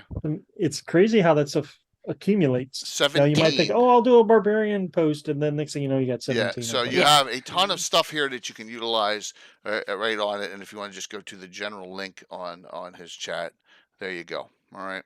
And just have at it and have fun with it. And note, we need to do another blogger one. We haven't done one in like a year and a half, 2 years. So we need to really get the bloggers back on. I don't know is the blogging still that hot? I know David puts out a lot of stuff, but is anyone else? Well, I'd say Will's stuff is blogged. Will's putting out blogs. Yeah, so on the regular. Yeah, absolutely. So I don't think it's as vibrant as it was when we first did the blogger. Right. I don't know if Tommy John Kelly's doing a lot as much anymore. But I use all his stuff constantly, including this Saturday's adventure coming up. So we got some stuff in there. But anyhow, speaking of blog posts, please. Here's another one I did. This ties into all my Thillronian campaigns and all the war campaigns. It's a power group I created called the Night Shadows. Oh, cool. They kind of fall into this thing we were talking about earlier. It was actually my friend's idea of creating the Night Shadows. Okay. And they worship Norse gods. It was our way of trying to incorporate the Norse gods back into the world of Greyhawk, Vatun as Odin, etc. And it's just a group of heroes that are chosen by the gods. And look, you even got ranks on them. Yeah, so they're looked to is from and they're pulled from all three clans. So they're a way of uniting the clans besides the five swords, of course, I guess. Because we had these Night Shadows going before the blades came out, that module. But well, I noticed something. There are no barbarian classes in here. You didn't even use the barbarian, did you? All fighters, all fighters, a ranger, and a bard. All fighters. Yes. Oh my gosh! Yeah, that's interesting. I don't know why we didn't use barbarians, or if we did, maybe I changed it to fighter somewhere along the line. But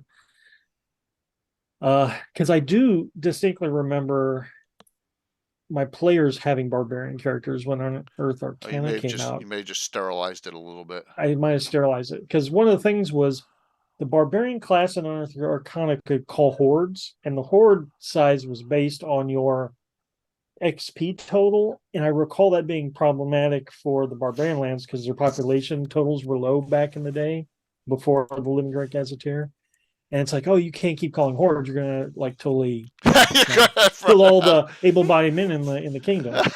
So we maybe we got away from using barbarians because of the horde rule. Okay. So, like it says, that was transitioned in 2E to reboot, become an order of barbarian heroes devoted to the Norse pantheons. It's a cool idea. I mean, it really is. They need a power group. I feel, in a lot of the other areas. Yeah. Have their power groups. This blog was not that long ago about it too. That's 2020. Apparently, all my posts, all my war posts, are in 2020. 2020 was a hot year for my barbarian stuff, evidently.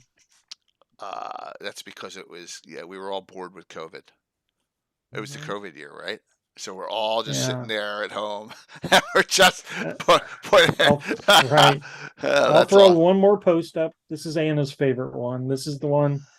The most recent barbarian campaign I ran on the Tybalt Tundra. Yep. Let me get to that one. That map looks rough because it is rough. I think I had done it on hex paper I got from Alan Grohe. Yeah. And I think it got something spilled on it. so it's a little wrinkled. No, It's but still a that's nice- good. it's That's still a nice But it gives map. it some character. Yep. It's still a nice map. Yeah. There you go. And now hearing Anna, talk about describing tundra, I'm thinking to myself, I maybe made that forest too big. I don't know. Like she's saying, Well, but there Ah, we always have magic and stuff in there's the fantasy waterways world. here, So too. you It's can along you the can water. have there some, is waterways. Yeah. yeah. Yeah. You Yeah. can have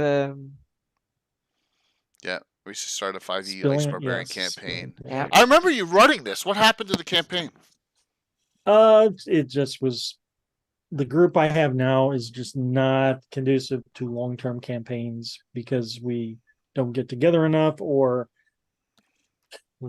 people come and some people come, some people go. So it was more or less a fill-in campaign between things we did, like my Spelljammer campaign, which was successful, and my friend's Okay. Undermount thing. Let's say It's it was a fill-in. It's a shame because Carlos's Adventures right here from its Cold Dead Hands, right? I think it would be east of A that little now. east, yeah, but yeah. Yeah. Okay. Also, let me run to that real quick. All right. Go into Cannon Fire, everyone. If you want to join the Cannon Fire Discord community, there's that. And if you want to join the Greyhawk events, which is really for cons and special events, there you go. Let's go to Adventures in Greyhawk. And we happened to accidentally talk about this the other night when Age of Worms was going on, Anna, right? But this adventure here, Ill-Made Graves, right in the dungeon, is right here. In just one of the recent dungeons that we were talking about for that is right there. I wish I had ran that. Okay. It's still on my to-do list, but it's like, this guy wrote this adventure and just like slipped under my radar for the longest time. Right. And when I saw it, then I'm it's specific to that area. So and note we're probably going to do a series of or one where we show all the great stuff that's on this map. But what do we got here? So we got the Witch's Serpent's Bridge, which happens to be here too. Right here in the right on the border between ice and the snow and frost barbarians, and then you got Carlos's Adventure up here. So that's it as far as published source or dungeon magazines or whatever. There's no Five Shall Be One and Howl from the North. How can I forget those? I don't for some reason they're not on the map here. We can blame Rich, I guess, on that. But yeah, so they're right there, those adventures. But yeah, Ill-Made Graves, I think some levels 4 to 6. Am I correct on that? Something like that. Yeah, I thought it was levels 4 to 6. I could be wrong, but it's a Beowulf Dino, what's homage, up? I think. Yeah, which is cool. Yeah. Nothing wrong with that, No. Alrighty, topics continued. Anna, what do you got for us on this topic? I know you were thinking for some stuff. Let's see here. We have. I was thinking a little bit. I probably mentioned it before, but it might be a good idea to mention it again. Now we're on the peninsula. Vlekstad. I have the main reason that Vlekstad is where it is because it guards that accessible land in and out of that part of the tundra, prairie, whatever you might call it, in the whole of Stonefist. And there is a lot of, that is one of the areas where a lot of herd animals migrate spring and fall. So it's perfect hunting ground. You guard the good hunting grounds. So you can have things like I have the aurochs, reindeer types, and other animals. They go south into the plains in north of the Fellreave and stuff in the summer and in the winter, and then in the summer they go into the Stonefist and up there for their summer grazing. And so there's a lot of animals that pass through Vlekstad, so they can have like a ritual hunt in spring and fall, and that could be one of the major part of the economy for Vlekstad to have that part, so to speak. So if you want to tie it, part of that's a good thing. Yeah. Yeah, that area, lots of resources. If you look at the resource maps for these areas, Stonehold, lots of resources. Kruski, lots of resources. Frusty, lots of resources. The one that has the worst resources is snow barbarians, which is bizarre. Well, yeah, the Not lands what are you would roughly think. equals. Yeah, they're kind of equal. So It's copper and gems. That's it. Well, look at the terrain. I mean, it makes sense, right? Yeah. It makes sense. There are very few well, I guess there's some waterways. It would have to be. This reminds me so much of Norway fjord-like. That's probably the whole idea that made it that way. So it should be fjordlands, like in right. So like in Norway. With limited farmland and probably less fishing opportunities, they're going to raid more. Well, that's the thing. If you compare to the real Scandinavia back in the old days, the Viking days and stuff, there wasn't that much resources. You had a lot of timber and fishing was fairly good, but like you said, there is not much agricultural land, so to speak. And also those fjord lands are probably, there are no big areas for migrating. There are no herds of animals to hunt, so to speak. So land animals, not that much. There's some moose and some deer and stuff here and there, but the number of, you don't have the huge numbers of like bison or stuff like that, so like the Native Americans had in North America, where you can hunt and grow big on that stuff, so to speak. So in that sense, it was probably a little bit deprived of some resources, but you had other resources that were probably good whaling, good fishing, and another interesting resource that is common up in those northerly parts is iron. You have a lot of bog iron, and you have iron that you can literally fish out of swamps and rivers and stuff.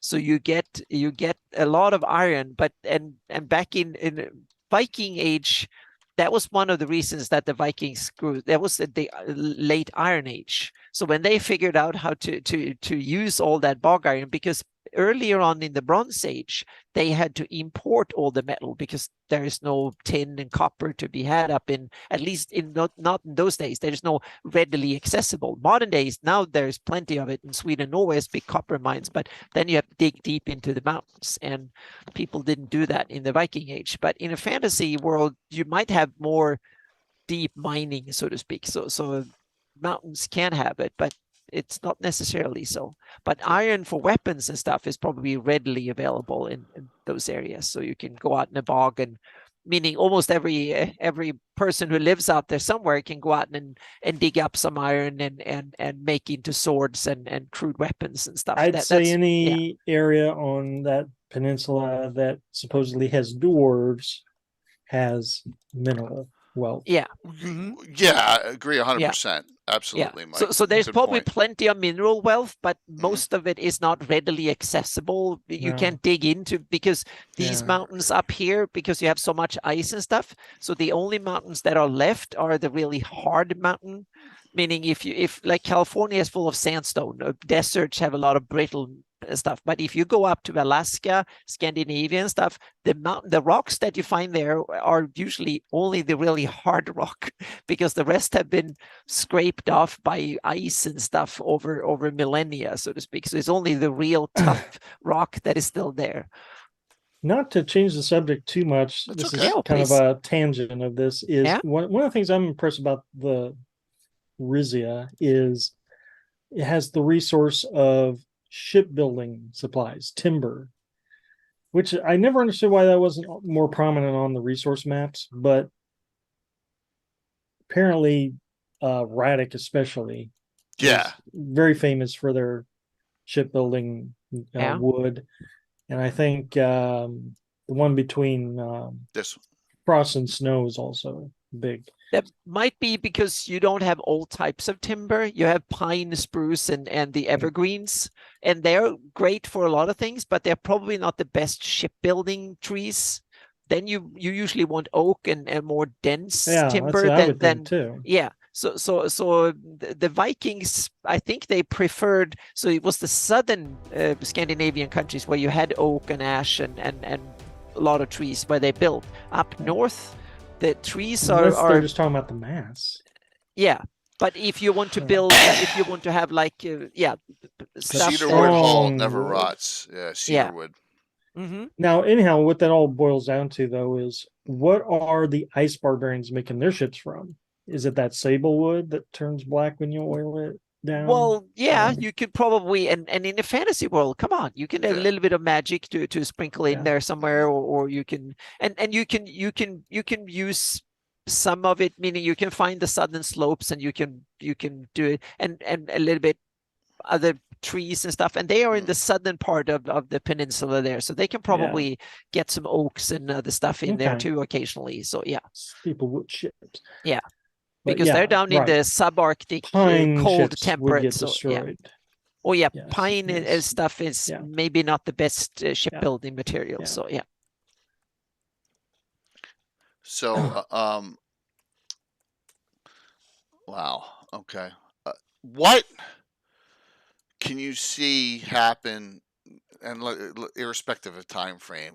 Give me some ideas that for like starting or running a campaign up here. Mike, you've done it more than any of us, so something you were like, oh, this is a cool idea, maybe you didn't do that instead. Well, I can tell you what the start of the campaign was for the Tyval Tundra. Please. Ice Barbarian Village, so they're all people from the same village, or at least friends of people from the village, and the village is or the neighboring village that they trade with is having disappearances, so they go in to investigate, and they find out that it's gibberlings, little furry humanoids are attacking, and so it ends up being kind of like a town defense thing. We're doing the earthworks and the palisades and all that kind of prep work for the villagers to defend that. And then once the village is secure, then they go look for the source of the gibberlings, and that takes them closer to the mountains, and they look for clues. And I can't remember if we ever finished that storyline or not, but what I'm getting at is I started small and then started building that map outward. First it was just the river and some villages, and then I think I added the forest afterwards, and then I guess I did finish that, because then afterwards it became there was a subplot about orcs moving into the area. I think they were scouting all the way from Garrett Inkdal from to the west. So I was using my knowledge of the area to build up an area that is not developed, the Ice Barbarians. That's a cool idea. Mm-hmm. So from there you can go in any direction. Yeah. Just in my short time, we said, I forget why, maybe they traveled up there and they knew that the Frost Barbarians were under the thumb of the snow, and they wanted to, for some, I think it went something like get them off of raiding south, something like that. I do not remember the details, but it was fun. It was a fun time, but it was higher level, and it was, I didn't spend anywhere near as much time as I should in developing the story, but we were up there that one time. So, yep. But most of my campaigns in the past, of course, were a lot of this geopolitical theater where, it's, the lore tells us that like they hate the Sea Barons, they raid, this place and that. So I really leaned into that. Right. The Sea Barons was their main foe on the high seas. Which is crazy, because they are so... Oh, no, they're not that far away. Yeah. The Sea Barons. So I think even at one point, I really, like I said, leaned into this Viking culture thing, and I would have the players lead. They would call up the horde like they were always doing, then they go raid down the coast. I think Real Aster was probably the only place that was too big for them to hassle, but all these other places, Winitha, Bellport, they were all fair game for the guys back in the day. Gary's throwing in some old history, like 109 CY, 197 CY. Yeah. Battle of Shamblefield. I've written about the Battle of Shamblefield. Yeah. Okay. That's going into the early history, which shows that, it's got to be they have to have been there for a long time. If we're talking 109 CY, there's got to be civilization there pre-invoked devastation, right? You know, so yeah, absolutely. Just by showing that. So, yep. Oh my gosh, you got another one. See, Mike, you keep on putting these up here, and I'm gonna. Let me get to that one too. Hold on. Give me a sec. That's a cool one too. Fantastic. Yeah. That's one of my favorite battles. It's one that I knew I had to get done if I don't do any more. At least I got that one done. Right. Shamble Field. There we go. Let me do this.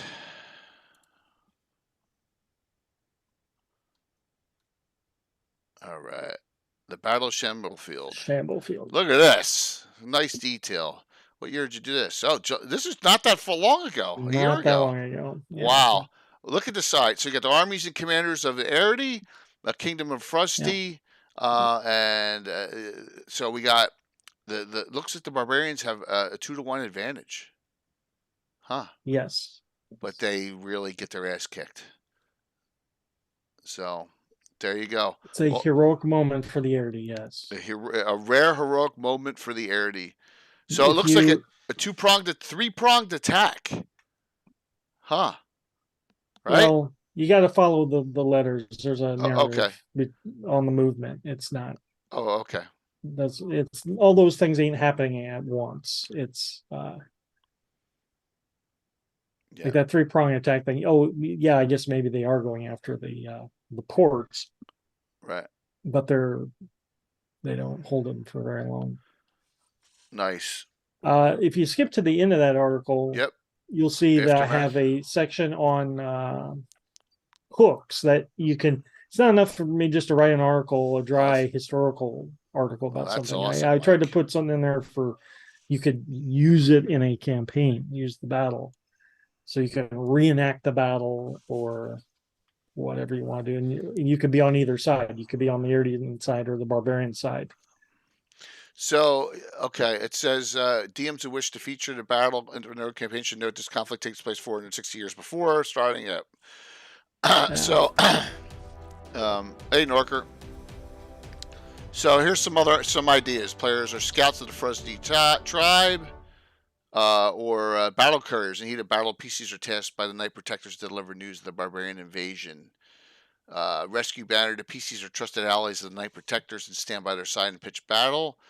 Kaldney Veer's ride. The heroes are part of Lord Veer's Mounted Hill Patrol. So that is pretty cool. Yeah. So you could take any aspect of, and gosh, how do I say this without sounding pretentious? And I always said this about the Hateful Wars. I've said this about the Battle of Emerald Meadows. I said this about this. I guess there's no nostalgic campaign fervor, and I think there should be. And maybe I should practice what I preach, but like I'd love to see a campaign in the past. Mm-hmm. You know, I'd love to see that. That would be really cool. And this would be another cool one, Mike. You can develop some ideas here. Look, Gary, Eric, and everyone else's Fred Whining are all noted. Roger Moore, yep, very cool. So let's do it. My guys are. I think it's my players would not, but I have an idea. Maybe I can do some historical one-shots. There's some special guests, and maybe do something, a reenactment of something. Difficult bit is like that you say, Emerald Meadows. It would just be a matter of you going to the battle site. Like me and you might go to Gettysburg, let's say. Right. But then you can't change history. You have a flashback. You have an outcome that you desire, so the story has to go the right way. Not necessarily. It could be an alternate. It could be an alternate reality thing, right? Yeah. Just a what if scenario.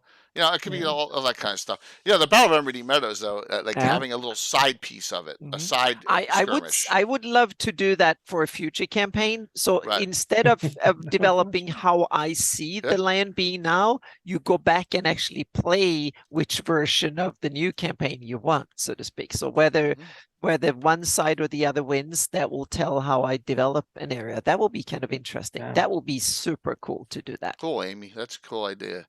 No, this is so long ago. This is 400 some years ago. All right, so here's my question: are Death Knights around at this point, or no? No. No, So you I have to don't worry think about that. that's Knights, too early. Knights of Doom are not around yet 109, either, yeah. right? Yeah, that's too early No, for them, I think. no.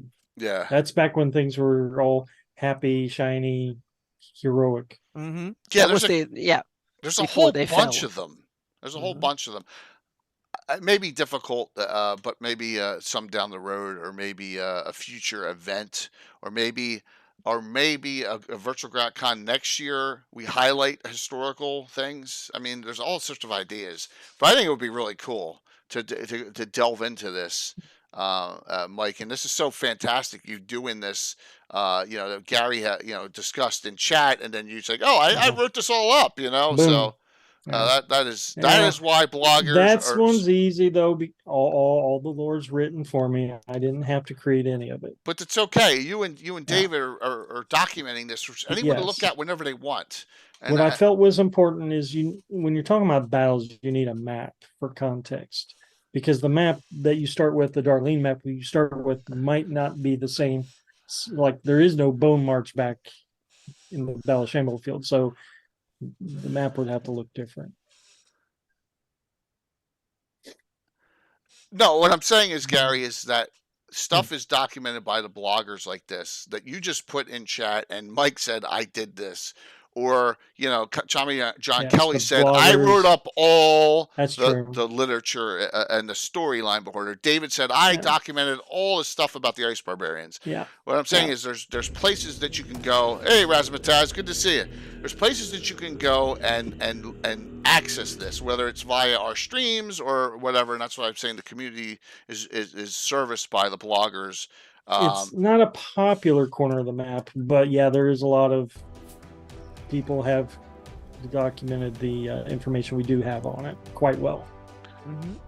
Razmataz, thank you so very much for the resub, and hopefully your stream went well. We're talking the Thillronian, where the peninsula, where the barbarians lie. But yeah, a great, just a cool idea for running a little mini campaign, or even a historical scenario. It's funny. I'm talking about historical scenarios like it's Napoleonic Wars or something, but it would be cool. So it would be really, really cool. So, what else we got here to finish up this topic before we go into shout outs and talk about what's going on the rest of the week? Well, I think we can mention, I think it's one of these places that are good in any epoch of Greyhawk history. It's one of these that have adventure potential always, in a sense, because you have so much internal struggle. There is wilderness to fight, and people are kind of interesting, and there's a lot of drama and stuff going on. So I think there is plenty of let's say adventure fodder for any age and almost any campaign. So it's one of these that I think is really ripe for adventure and generally underutilized. That's an understatement. So the Hanging Glacier Mysterious Place. I completely forgot about that, Gary. It's in Greyhawk Adventures. It's one of these third edition places that would on the Greyhawk on the Wizards website. No, it's in Jim Ward's book. Oh, okay. Yeah, hold on. There you go. Let me just let me go to what page, Gary? If you guys can help me out so I can get to it quicker. A second. Get to it.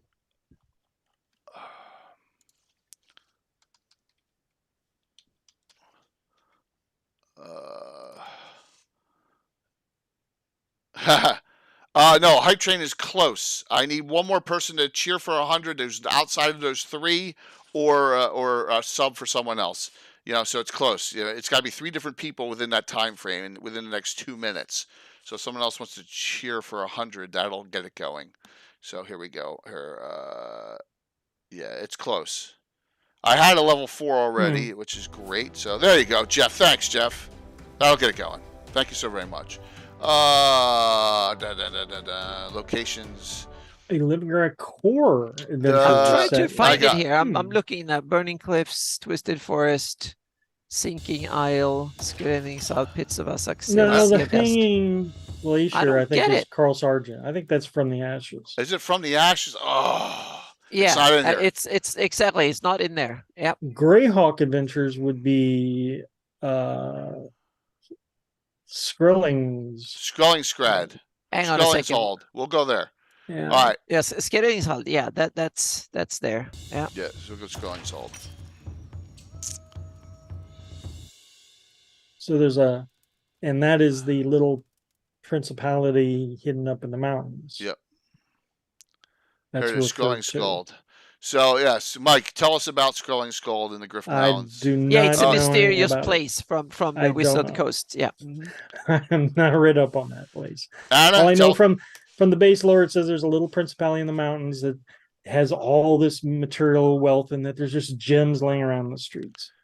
There's large pyramids and ramps of unknown purpose. There are large water storage tanks.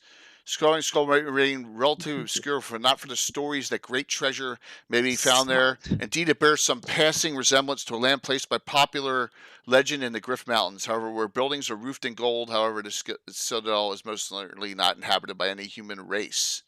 So that is cool. It says they was searched in 520 by frost barbarians, but it doesn't, they almost all died the next year when they arrived home. Some curse. So, yeah. Hanging Glacier, page 67. All right, let me Atlas of the Flannis, or that's from the Ashes, correct? Is that the first or second book? And I'll get to it real quick before we go.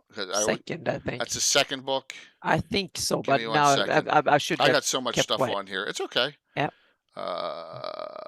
I just got to get to it. Remember, I did not have them prepped in my subfolder for this, so I am doing my best here to do it as quickly as possible. And here we go. Second book, page 67.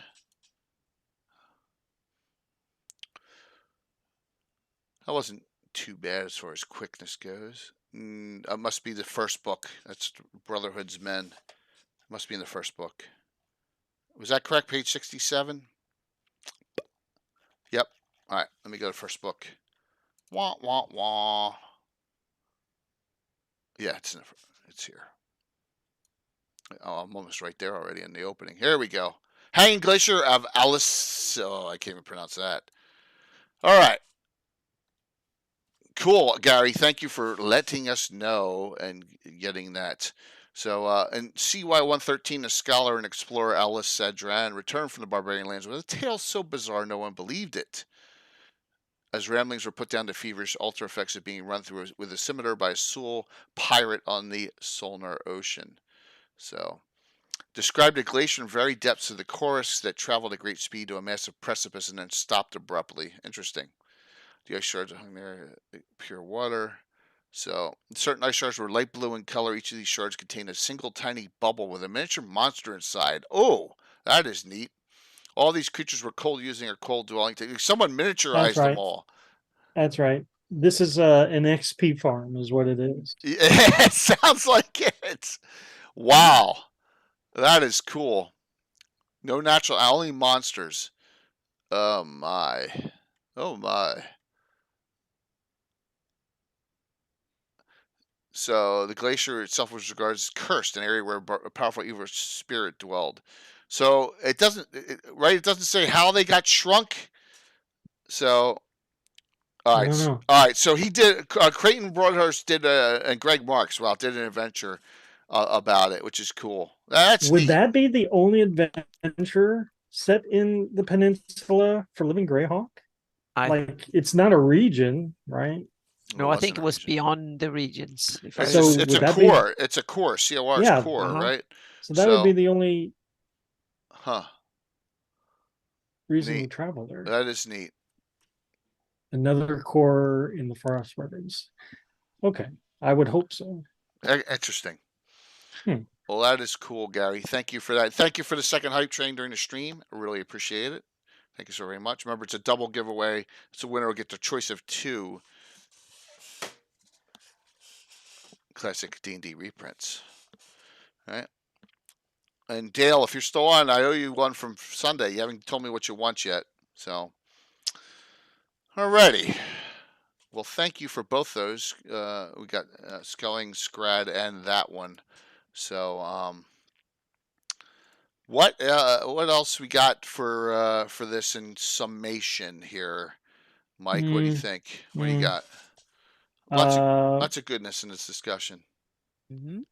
So what this topic has reminded me is that I still have some old hex maps of the Thillronian Peninsula from my 2E campaigns that I can't seem to find on my shelf. It's been driving me nuts today. Damn. But it's kind of like my Tyval Tundra map.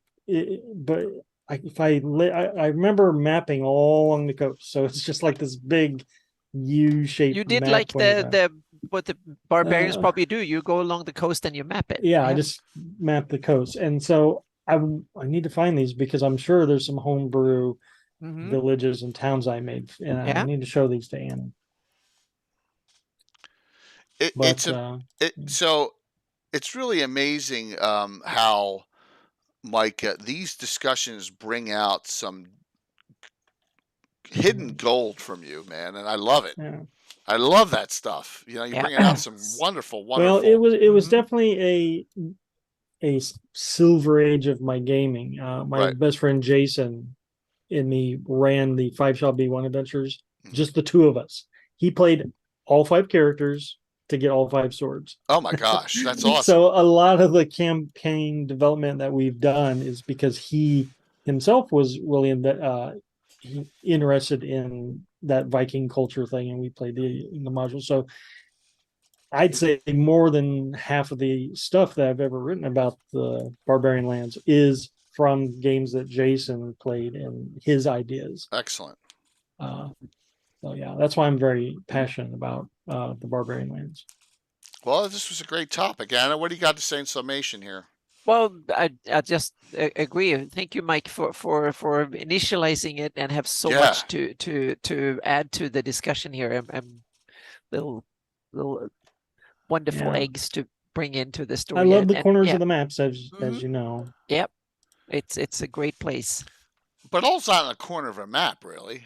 It's a whole, it is a corner. It's like a whole fourth of a side of a map.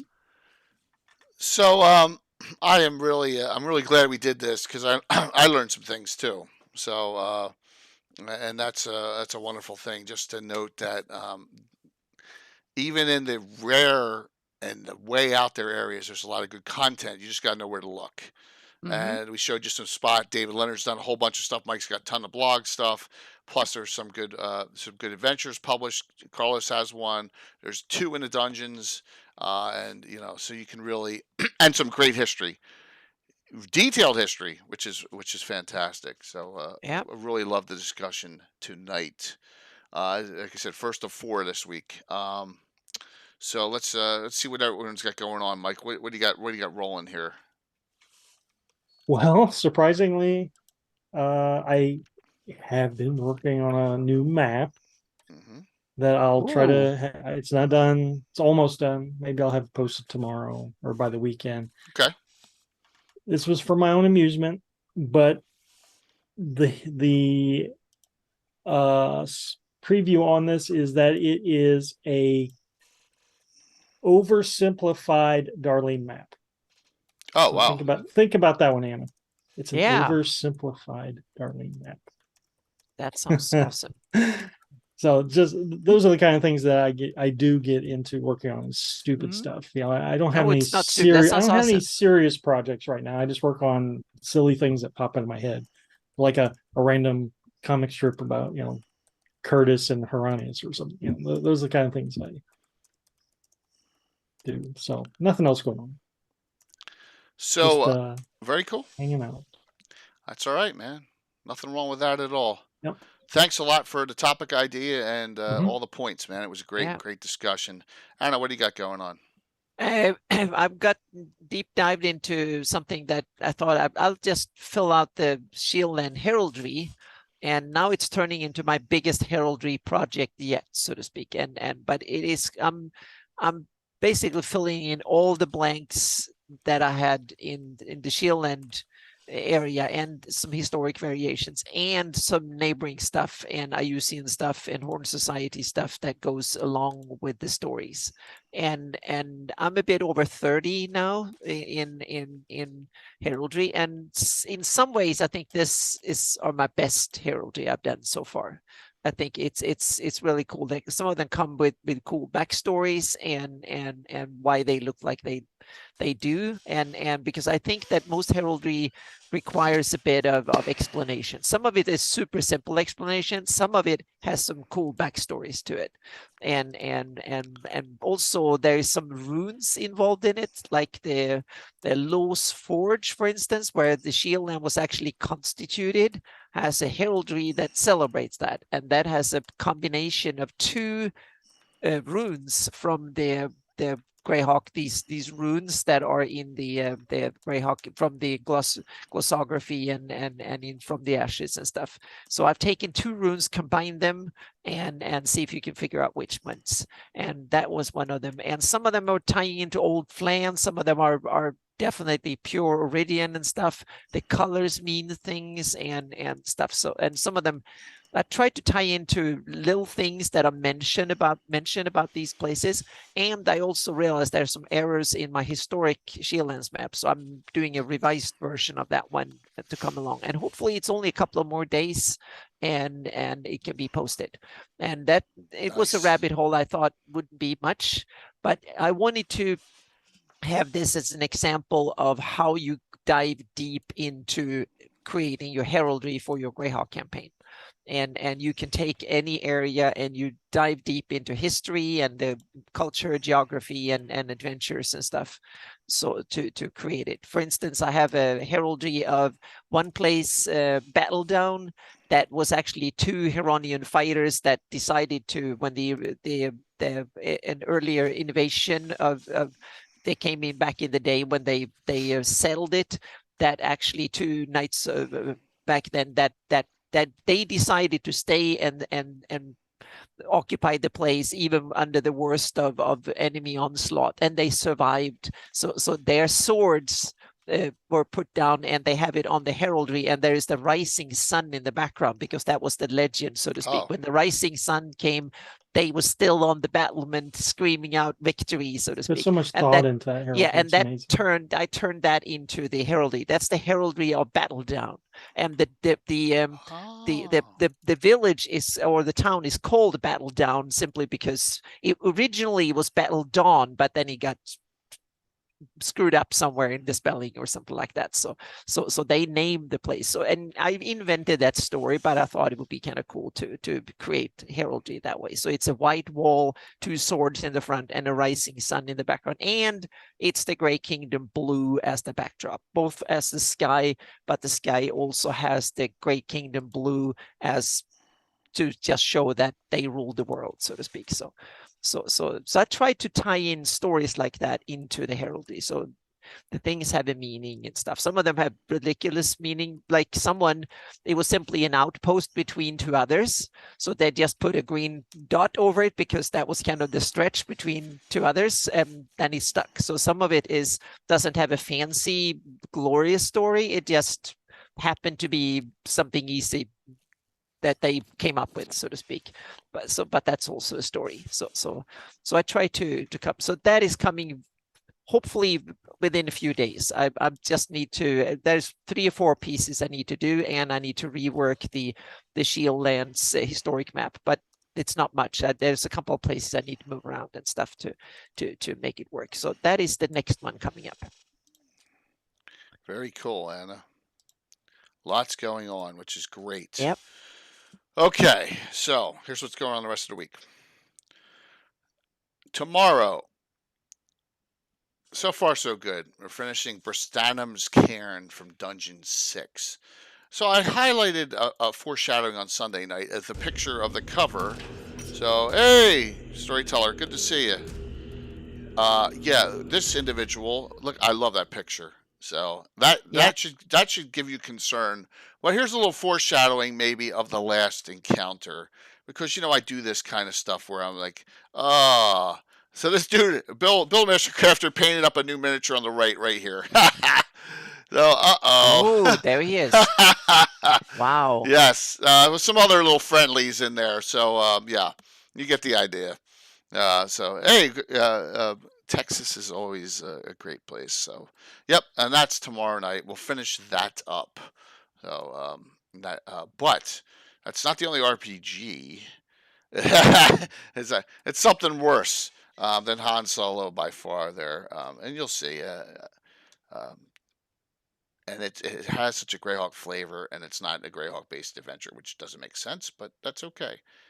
What button now? Here. Wait till you see this crew.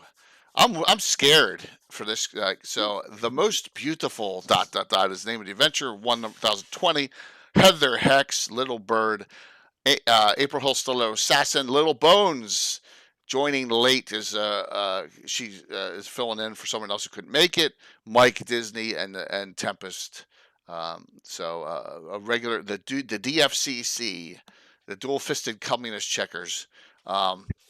It's gonna be, of course. So I have to entice them with the title. But what good. That's cool. That's cool, MPL. Hopefully you can. This one's awesome. this one's at 9 a.m. Saturday.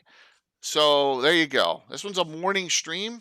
And we're going to have Skarn and his crew with a whole bunch of. We're going to have the Elven Cavalier, the Saxon. We're going to have a lot of. We have a Fire Elementalist, one Thief, and a Clark Mage. So that'll be the group. And a typical debaucherous morning with them. And that will be on Saturday. And then Sunday, don't have the topic for Gavin yet, but note next week's, we will get back to my Greyhawk series. We'll have Amy Crittenden on. Thela is in chat. Talk about her Greyhawk. Really looking forward to that one. Yep. Yes. I'm trying to get Lexfire, George Piatoni in too, but he has a schedule change coming up, so I'm not sure if it's going to be able to do it, but he volunteered to do it too on my Greyhawk, so hopefully we'll be able to get him in at some point in the very near future with stuff. So that's it. 3 more streams the rest of this week, and we'll see. That's the night before Thanksgiving, and then we'll see if I have anything special going on next weekend. I know Jimmy Duffy wants to get a BattleTech game in. Maybe we'll squeeze one of those in. So, of course, always good there. Curtis. So let's do the giveaway. See who wins. Then we'll find someone to raid into. Fun times. One last thing, because I know a lot of people didn't catch this earlier, but we're good to go now on the announcement. So one more time, Feast of Fiends is the title for the 6th annual St. Jude fundraiser. Got a lot of streams are going to be participating. Hopefully we get a lot of special players, like Ed and Luke Gygax and Eric Mona and, all those again. But the goal is to raise past $25,400. Everyone will be able to run, it won't be an interlocking story. You just have at it with those that are infernals. Yeah. Well, I'm lurking on Little Bones' channel, so I think I'm going to raid into her tonight just because that's who I'm lurking right now. So, and she also resubbed at the beginning of the stream. Smart on her part. So, but Feast of Fiends, more details will be coming on this. Also, more details will be coming on the Greyhawk, the GaryCon event guide. We got 2 pages in it, and we're going, like I said, if you're going to GaryCon and you're going to be DMing something, you got to let me know. Or you're going to, so that I can make sure to include you. I'll include as many people as I can. John Birchfield and I are splitting the cost on it. So, and we're going to highlight the entire community in the events guide. Sound good? All right, cool. MPL, maybe, for the fundraiser. I might be, yes. So, that's a possibility. Yes, definitely reach out. All right, let's do this. Let's see who wins tonight. Last call, exclamation point drawing. You haven't gotten that from Will, Jeff? Or was it? Can you please check with William Henry Dvorak? And if not, I have a copy here I could send you. All right. Was it supposed to be in PDF or was it supposed to be a hard copy? Will you let me know? I don't, because it's so back, I don't remember. But I have a separate. I have an extra one I can send you. So check for me, please. But I have no problem sending it to you. All right, let's close this out. Yeah, no problem, man. I appreciate you letting me know. It's all good. Closing out. Tonight's winner, you get your choice of 2. Cuvinet. Cuvinet. Who I saw on. Excellent. All right, man. Well, good to hear that you have won. Whisper me full name and address, and if you haven't won anything, I always suggest getting the Treasures of Greyhawk, which I have. It's got a bunch of adventures in it.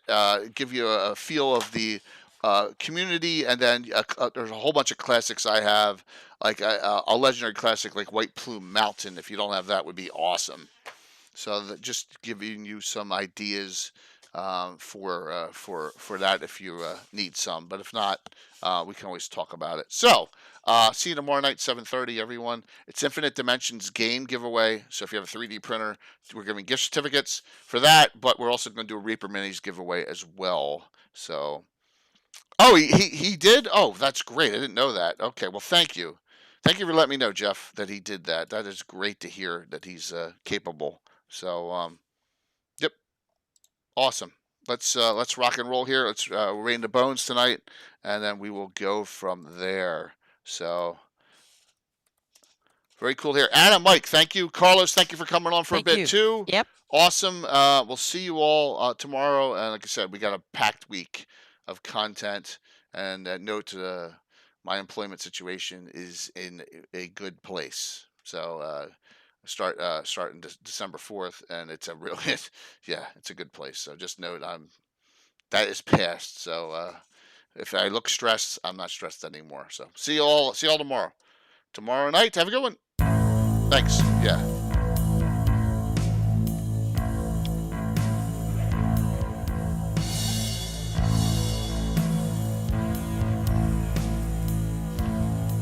All right, raiding in.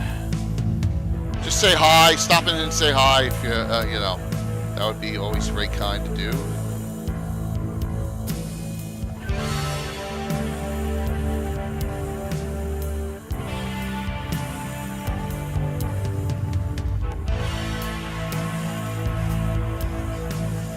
All right, 5. Oh, still calculating up. Let's see if we can. All right, cool. 5, 4, 3, 2, 1. See you tomorrow night. Have a good one.